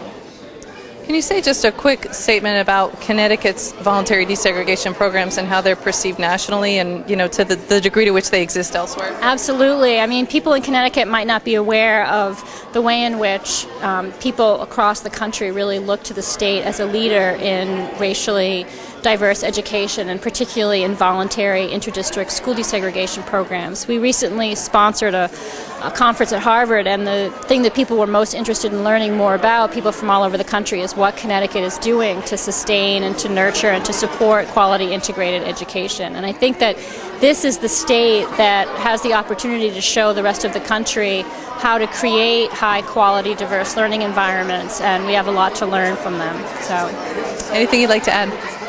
No, thank you. How are things different for your kids than they were for you? Well, it's a tough question to answer because you have to remember I'm the son of Wes Horton. So the fact that we lived in the city we moved to the city of Hartford from the suburbs in 1978 sort of gave me a de facto experience of living in a diverse community right here in the West End of Hartford. You know, I think that the decisions my wife and I are making today probably are a little more conscious than the decisions that my parents made to have a more diversified experience for our children. I mean, we moved to West Hartford a couple of years ago and immediately remarked upon how not diverse and not integrated our elementary school is, and we've made efforts to make sure that our kids have, you know, experiences with kids of other ethnic backgrounds, racial backgrounds, and social backgrounds. Whereas I'm not sure my parents made those affirmative efforts to do that. I think it just sort of happened because that's where we lived at the time. What's it been like being so identified with this case? Ask the question again. What's it been like throughout your life being known as, as Horton v. Meskel? Has that followed you? Has that had an impact on you? Well, yeah, yes, and yes. It's, I was in elected politics for a couple of years, and to a certain extent, it was an advantage, for my name's sake. And I think once I got to the legislature, once I was elected to the legislature in 1998, it was a bit of a curiosity. But I think once I was there, I think the novelty of that, of having, little Barnaby Horton in the legislature, I would like to think wore off pretty quickly, and that I was judged. I know I was judged on my merit and on my voting record, because a number of people told me that I was either voting on the right issue or not on the right issue. Anything else you'd like to add? This is, whether it's Horton versus Meskel or Sheff versus O'Neill, Horton versus Meskel was filed 35 years ago when I was 5. And I think there are a lot of people, including myself and my family, who thought, oh, this will take, a couple of years, a couple of months or whatever, that we're still talking about it, and these issues are still relevant 35 years later in a state like Connecticut is really astounding. And, one of the things that I was trying to address and overcome in the legislature was this idea that we're a small, in theory, progressive state that really has the resources to overcome a lot of these issues. I just came back from the Mississippi Gulf Coast, where our church does a lot of relief work. And, the conditions in Mississippi with, racial segregation and lack of economic resources is absolutely reflective of what we have in some of our areas, some of our cities right here in Connecticut. And it's absolutely astounding. It's curious to me that now mayors of towns, before it was, we've got 169 ways of doing things in Connecticut, we like it just that way. It's now the cities and the towns that are driving regionalism initiatives here in the state of Connecticut, which to me is a total change, even from the 6 years that I've been out of the legislature. And, as Rahm Emanuel said a couple of months ago, don't let a good crisis go by without taking some advantage of it. Maybe this economic downturn will finally force us to address some of the issues of regionalism that for a whole bunch of us are sort of duh moments, but for a lot of people in the state of Connecticut just haven't been able to figure that out. Hopefully this movement won't go on for another 35 years, but, we'll see what happens. Welcome, everyone, to our press conference today to celebrate and to mark the 20th anniversary of the filing of the Sheff v. O'Neill case.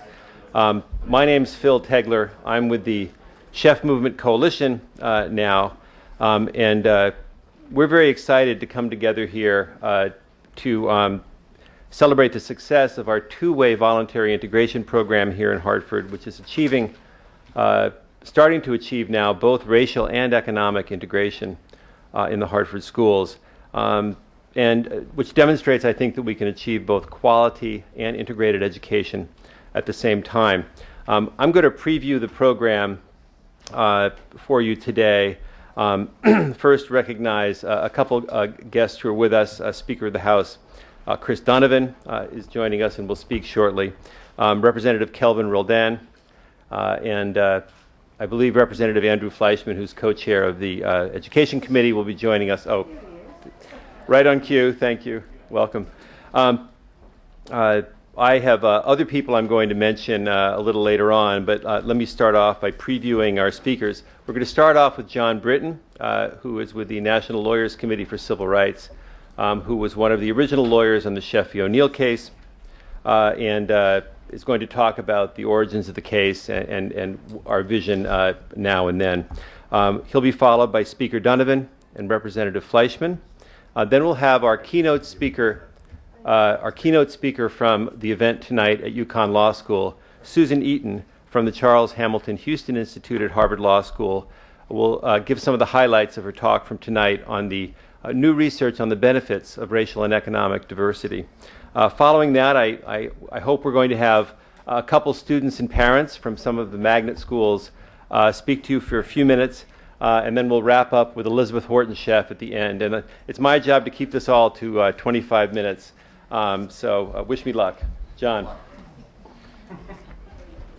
Good afternoon. I am John C. Britton, Chief Counsel and Senior Deputy Director for the Lawyers Committee for Civil Rights under Law in Washington, D.C., a 48-year-old national civil rights legal organization founded by former President John F. Kennedy in 1963.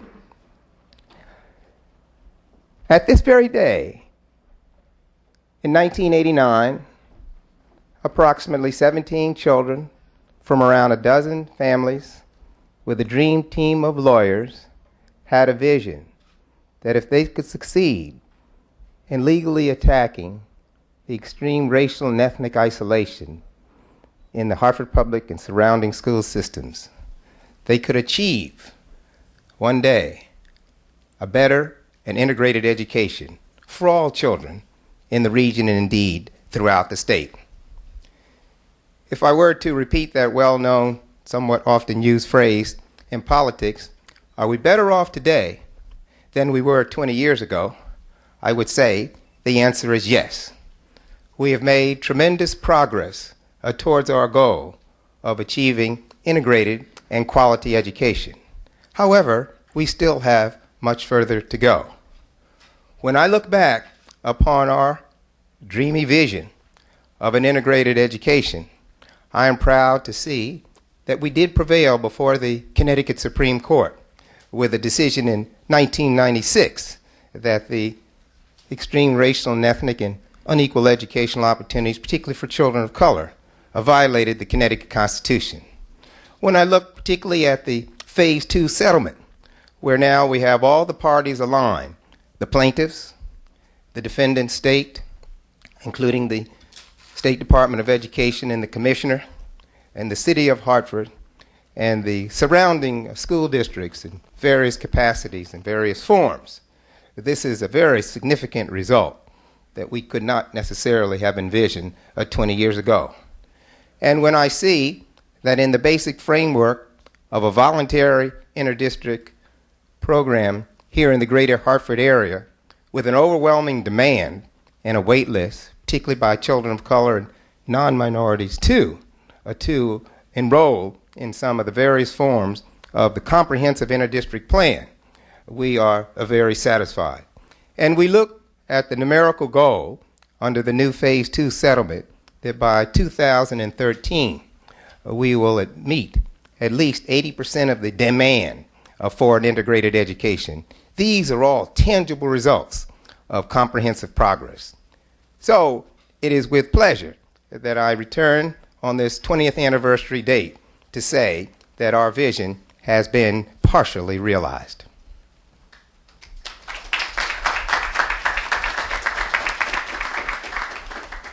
Thank you, John. And before I introduce the speaker, I wanted to continue going down my illustrious list here and welcome Commissioner McQuillan and Deputy Commissioner Coleman from the State Department of Education. As well as from Hartford, we have Jim Boucher from the Hartford City Council, David McDonald from the Hartford Board of Ed, and Brad Noel from the Hartford Board of Ed. And I think it's illustrative here that we're finally making really strong progress with the Sheff settlement now. More and more Hartford children are able to take advantage of integrated education, and that's largely because the state of Connecticut is now working with Hartford and the plaintiffs, everybody working together, pulling together to make this work. So thank you very much for coming, Commissioner. Speaker Donovan.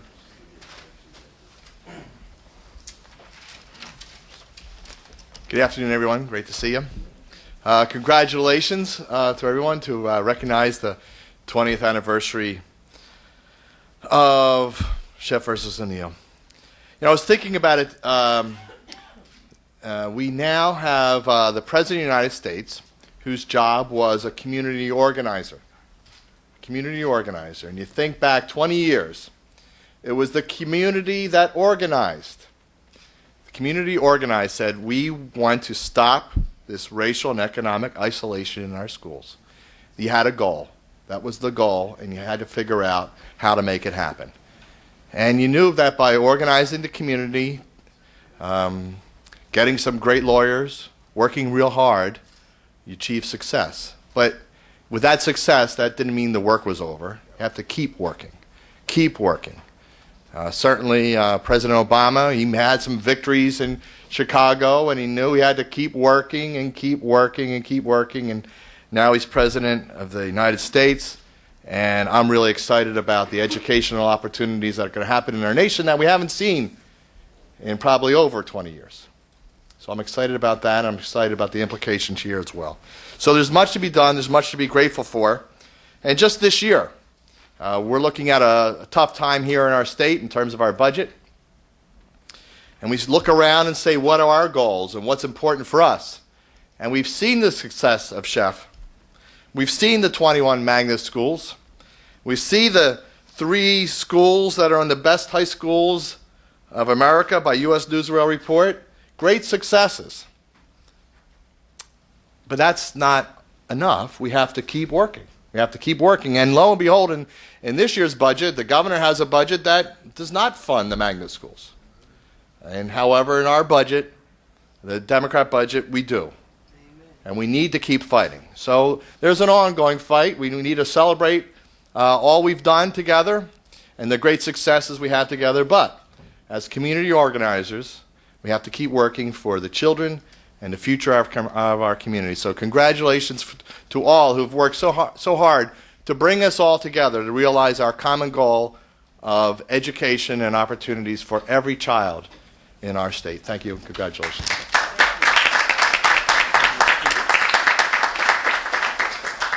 Representative Fleischman.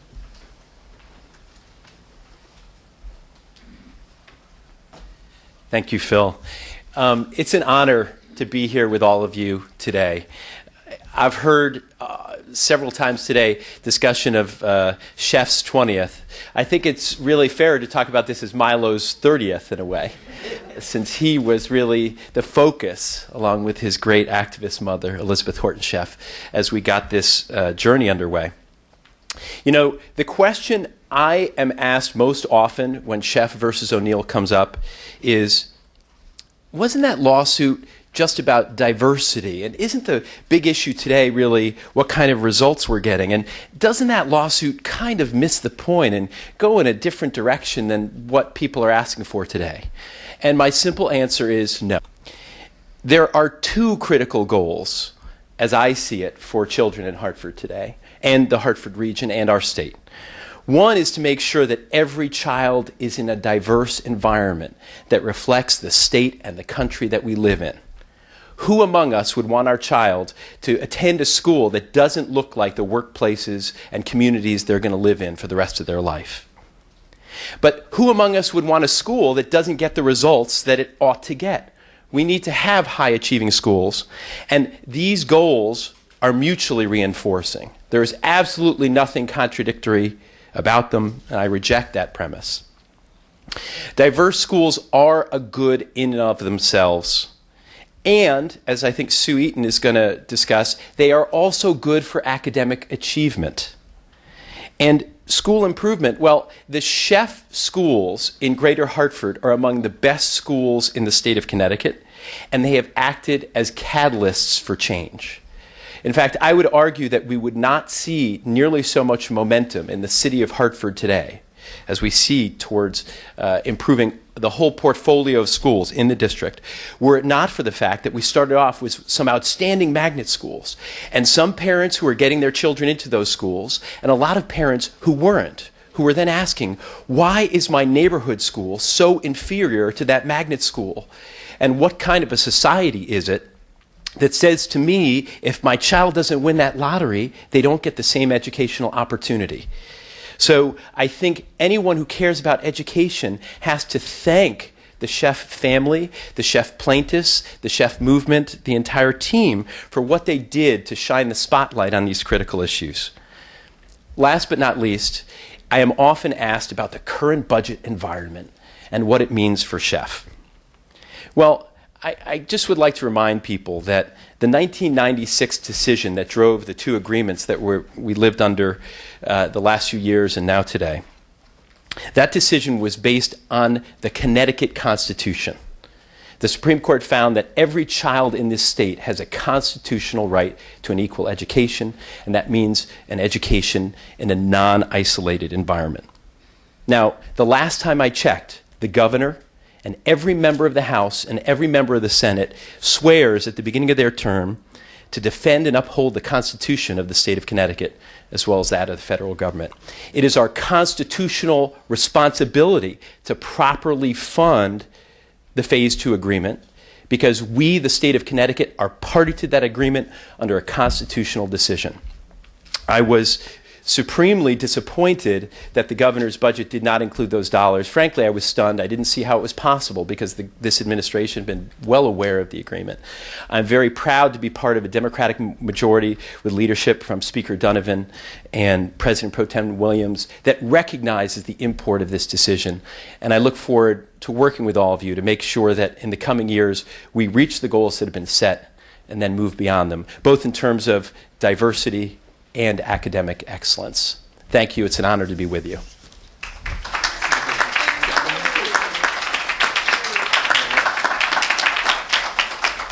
Thank you, Representative Fleischman. I'd also like quickly to recognize two of our original plaintiffs in the case. Tom Connolly and Carol Vinnick are also here. And also one of the original lawyers in the case is here, Martha Stone, with the Center for Children's Advocacy. And we're going to have time for questions, obviously, in a few minutes. But if you have any really detailed, technical, hard questions, Martha is over there to answer them. And I also wanted to recognize, of course, Bruce Douglas and staff from the Capital Region Education Council. CREC has played a huge role in the implementation of these agreements, working side by side with the City of Hartford to make these magnet schools happen. So thank you for coming, Bruce. Our next speaker is Susan Eaton.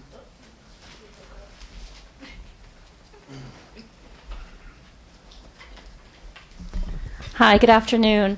As some of you might know, I wrote a book about the Sheff case, and one of the things that I looked into while I was writing the book was the way in which social science research was used to kind of embolden the case to enhance the argument of the plaintiffs. And as you also may know, social science research has a long history in relationship with civil rights law. It's always been a very important part of civil rights cases.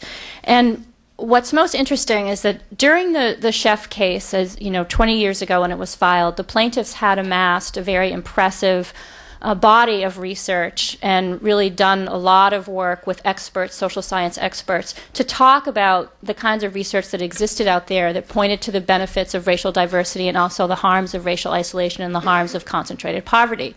Now, this was 20 years ago, and since that time, for 2 decades after the Sheff case, researchers all around the country and internationally continue to look into some of the questions that were at the heart of the Sheff case, and also, I would argue, at the heart of coming to grips and trying to understand who we are as a nation, as a people, and what we value.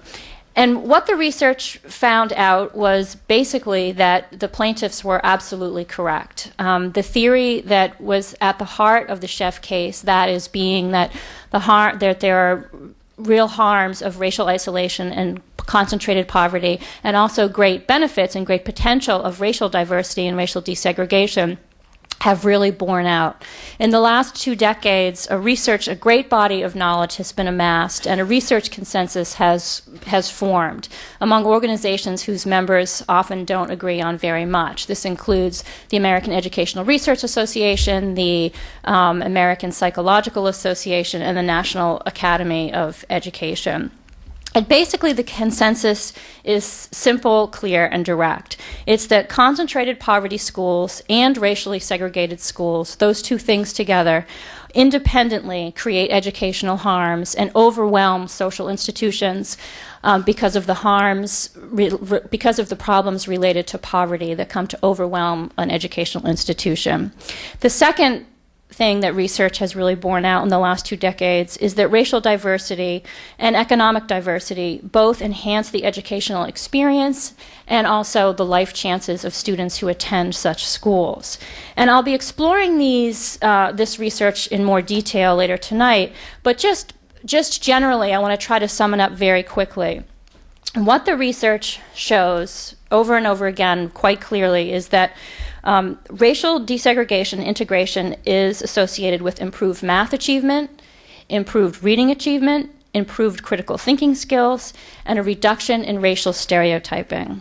Secondly, over the long term, racial diversity is very strongly associated with success and persistence in college, job performance and professional success, most specifically the successful formation of networks that allow for more opportunity, and the perpetuation of desegregation over time.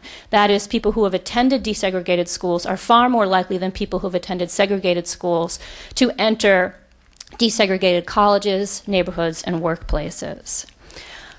The third thing I'm going to talk a little bit more about, and this research is particularly strong, is the harm of concentrated poverty.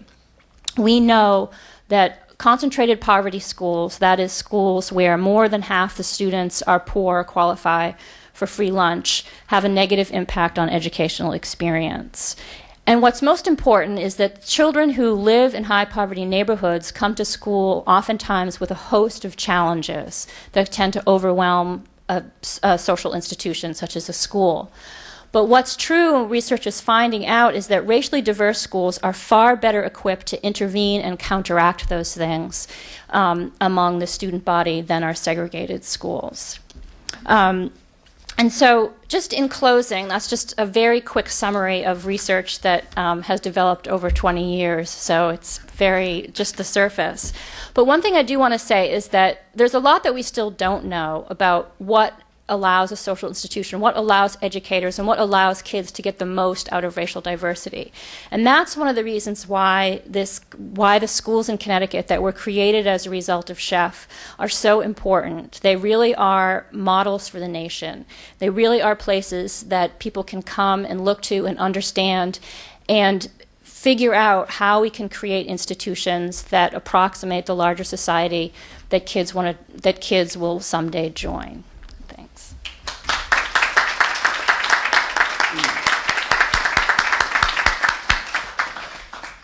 I should add that the presentation that Susan will be making tonight at UConn Law School is also in summary form posted on our website, which is a kind of a rich collection of materials relating to Sheff v. O'Neill and the Sheff remedies.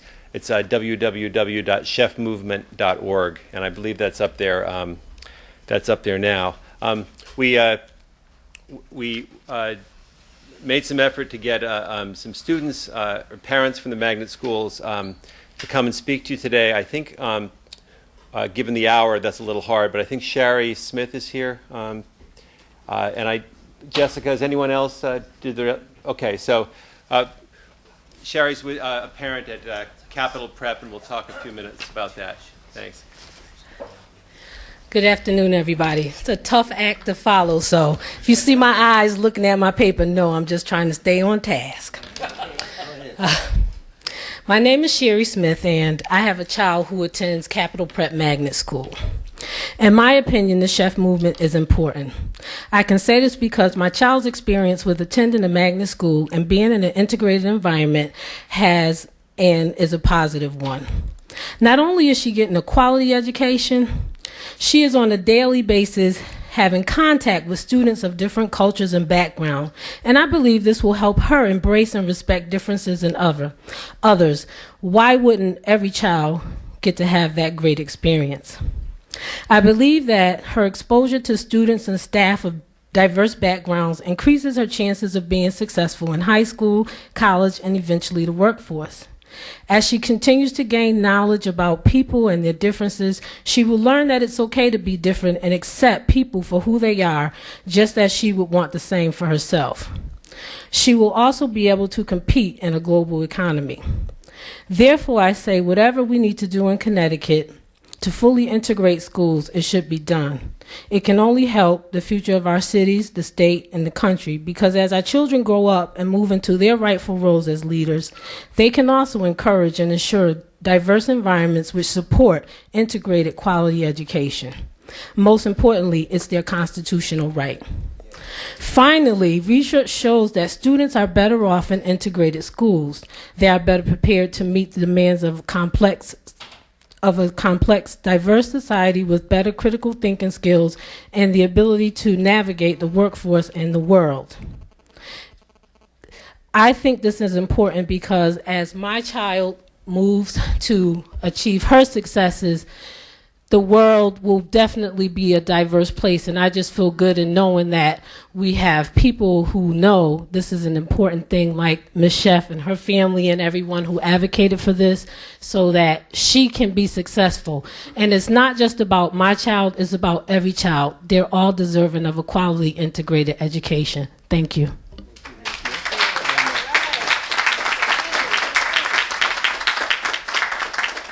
Thank you, Sherry. If I've missed any other dignitaries out there, I apologize, and you can see me after. But I think the biggest dignitary on the list is sitting right here, my good friend Elizabeth Horton Sheff, who I met a little over 20 years ago, and little did we know that that this could have such an impact on the region and on the state. I don't think any of us really understood it, the potential then, and without you, it would not have happened. So, thank you very much, and please come up.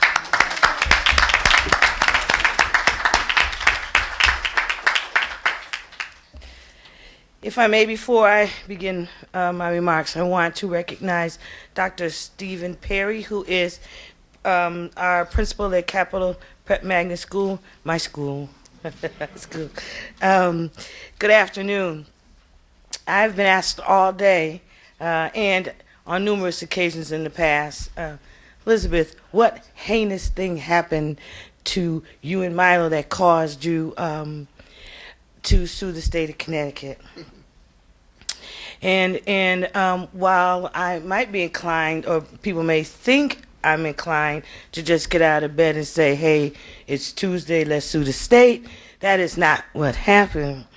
What happened was I attended a meeting in 1989 where some statistics were read to me. And at that time, in 1989, 74% of students in the 8th grade in Hartford schools needed assistance with remedial reading.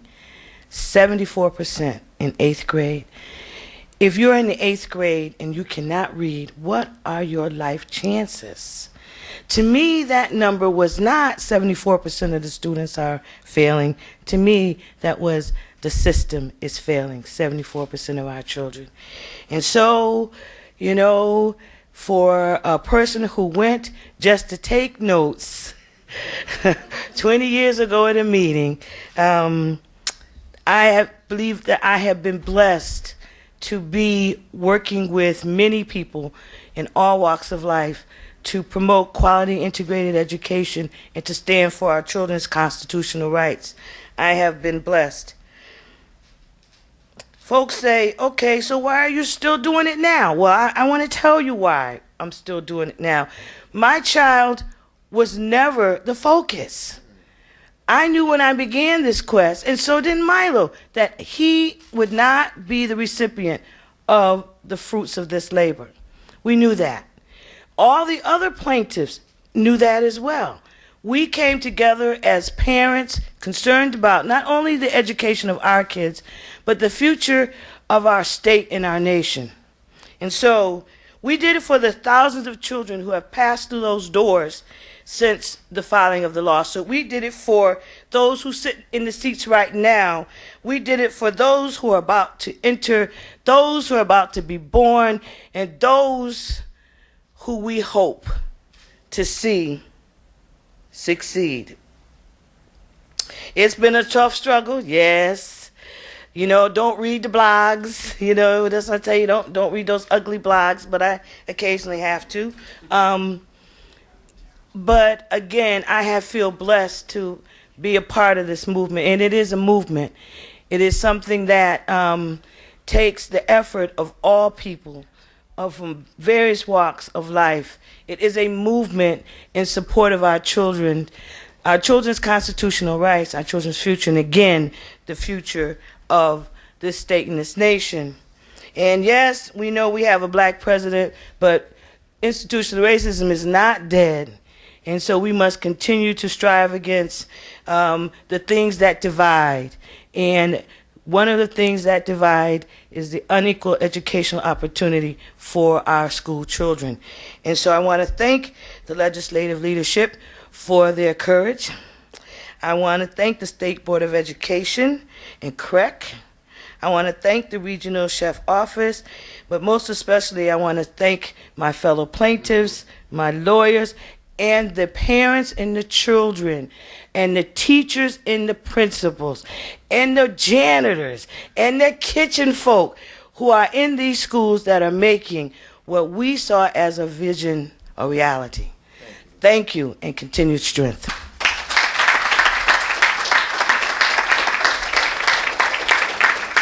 Wait just a minute, Phil. For all the Sheff parents and children, for all the Sheff lawyers, for all the people who are touched every day by Sheff, we would also like to acknowledge you, Phil Tegler, for the work that you have done as one of the original lawyers and as the dynamic executive director of the Poverty and Race Research Action Center in Washington, D.C. And to you, Representative Green, welcome, your acknowledgement for your role and your history in this cause in the past.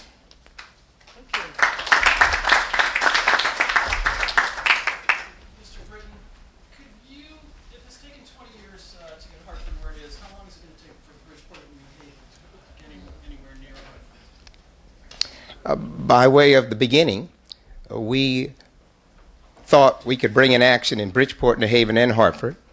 And over the years, you could add Waterbury and Norwalk and New London and many of the other, what the state used to call their special distress districts. However, for management purposes, we had to, out of practicality, settle on Hartford, the capital region, and our resources. We've always had in mind, indeed, we originally created this Connecticut Coalition for Educational Equity that had representatives of those three largest, but there are many more now that do face the question of racial and ethnic isolation and the need for equal education type remedies that we have here in Hartford. Hopefully, when Hartford gets established by 2013 under the current settlement, although the settlement calls for a continuing effort to maintain those goals, if we reach the 80% demand, we hope that they'll extend the full reach of the Sheff remedy to Bridgeport and to New Haven. Why shouldn't there be two other lawsuits filed right now, one in Hartford, one in Bridgeport? Again, you ask a very perceptive question. In the beginning, the lawyers strategically looked at whether they should have filed a class action suit applicable to all of Connecticut or just a suit on behalf of the individuals.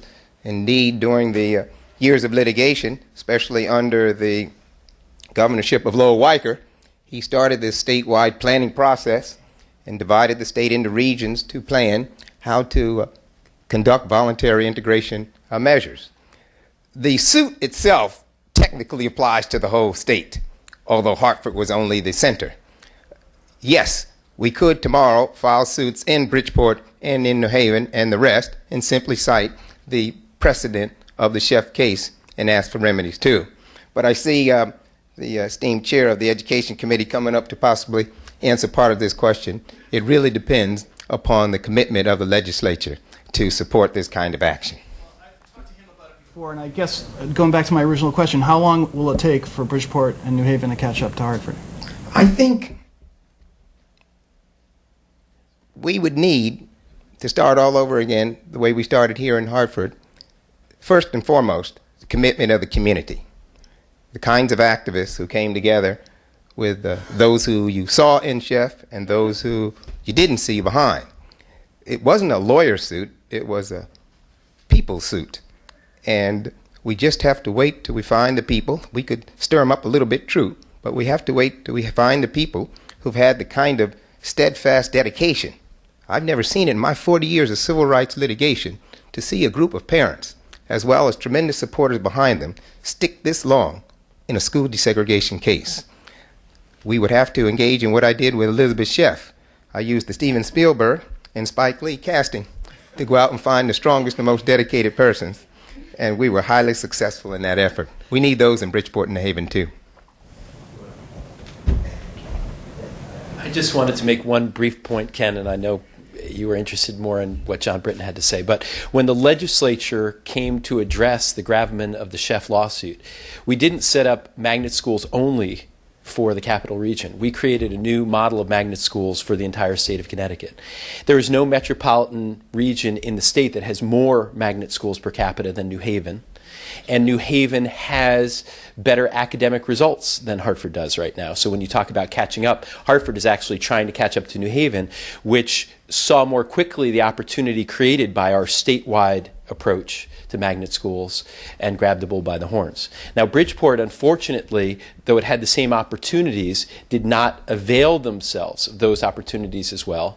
And, you know, I do think it's appropriate for parents in Bridgeport to be asking why, and for folks in the Bridgeport region to be seeing what can we do to organize ourselves in the way that folks in New Haven did and Hartford did to make sure that we're maximizing what we can get out of the state. But this state did not say, oh, we're just going to respond in the Hartford region. We have policies that are helpful for all regions.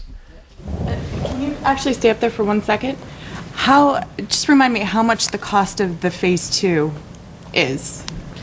You know, it's not actually fully possible to quantify the cost of phase 2 because it goes to a demand model and says, let us try and assess how many parents and families want to participate in these schools, and then let us try and make sure that at least 80% of the children who fall into those categories are able to attend these schools that have racially diverse settings. So we can't know what the cost in year 5 will be. Certainly there were tens of millions of dollars that the governor didn't put into her budget that the Appropriations Committee added back for magnet schools, for the open choice program, for magnet school transportation, all sorts of costs that are critically important for the state to fund if this is to happen. You can't expect a suburban district to simply say, we'll take more children without getting some dollars to pay for the education of those children. Even the best-spirited superintendents in the state need money to pay for costs, and it would be foolish for the state to simultaneously demand greater participation and not provide more dollars, and that's what we in the Appropriations Committee tried to do. I guess this question could be for anyone, but in Meriden there's Edison Middle School, and that is a city right now that's contemplating whether they should keep that school a magnet school. And they cite other towns not wanting to bring students into Meriden to be educated as part of the reason why the funding and stuff's a little off. Can you kind of address that problem of other cities and towns not wanting to send kids there? Well, Edison School and Wintergreen School have certain unique challenges that we're doing our best to address. We actually passed legislation in the Education Committee to go ahead and modify certain guidelines to make sure that those schools could get the dollars they need to keep doing the great job that they do. So it's my hope that when we get to the end of the legislative session, we will have passed bills that ensure Edison and Wintergreen continue to function. But to the extent that there have been communities that started off participating with those schools and have been backing away, it relates to the dollars. It's not like there's been a diminution in the number of families that want their children going to those schools. It's not like those schools aren't doing the same great job today that they were doing 3 years ago. It's that the formulas haven't kept pace with inflation, and districts that are dealing with incredibly tough fiscal times, as is everyone in the state. I don't know a single household that doesn't think about dollars today differently than before. Schools are the same, and so they've been pulling back, and that's why we're trying to get more dollars into magnet schools generally in the state, so that for districts that chose to participate 10 years ago, it's still cost effective for them to do so. Districts that have not chose to participate, I mean, I don't want to name a couple of the surrounding towns, but there's been all this, talk in Meriden that, they don't want to send their kids, from a predominantly white school maybe to a mixed school like that, and Meriden sometimes feels hurt by that attitude. Well, there are a couple of things that we've done. I think there's more that we can do, but for starters, we passed a law a couple of years ago that says if you have a magnet school that has spaces, and you have a child who lives within the region of that magnet school who wishes to participate, they shall be able to. And that school district that they come from shall make sure that the necessary accommodations and payments to the host district are made. So that was a huge change, and we faced a lot of pressure and criticism over that because a lot of districts said, don't do that to us. But we felt in terms of education policy, in terms of basic morality, that that was the right thing to do. The other part of your question drives deeper to these questions of people's stereotypes about what kind of school is appropriate for their children. I'll just say this. If you have a school that is achieving excellence, it is always much easier to get people to show up. I see Principal Perry of Capital Prep nodding his head. He has established a school where basically every child who shows up for freshman year, by the time they're a senior, they're deciding which college they're going to, not are they going to college. And so parents looking at his school know, if I want my child to be college educated, this is the right school. That's a big change, and I would say the more excellence we have, the less challenges we'll have attracting children to schools.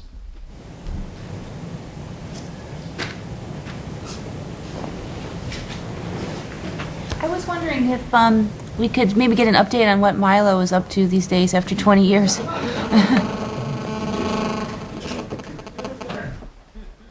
Milo is trying to be Milo. I tried to get him to come tonight. Hopefully he'll come to the law school, but Milo has his own company, Harsh Reality. He does music. You might hear him on 93.7 and 104, and so that's what he's into now. How old is he? 30. We started, he was this tall. He's now this tall.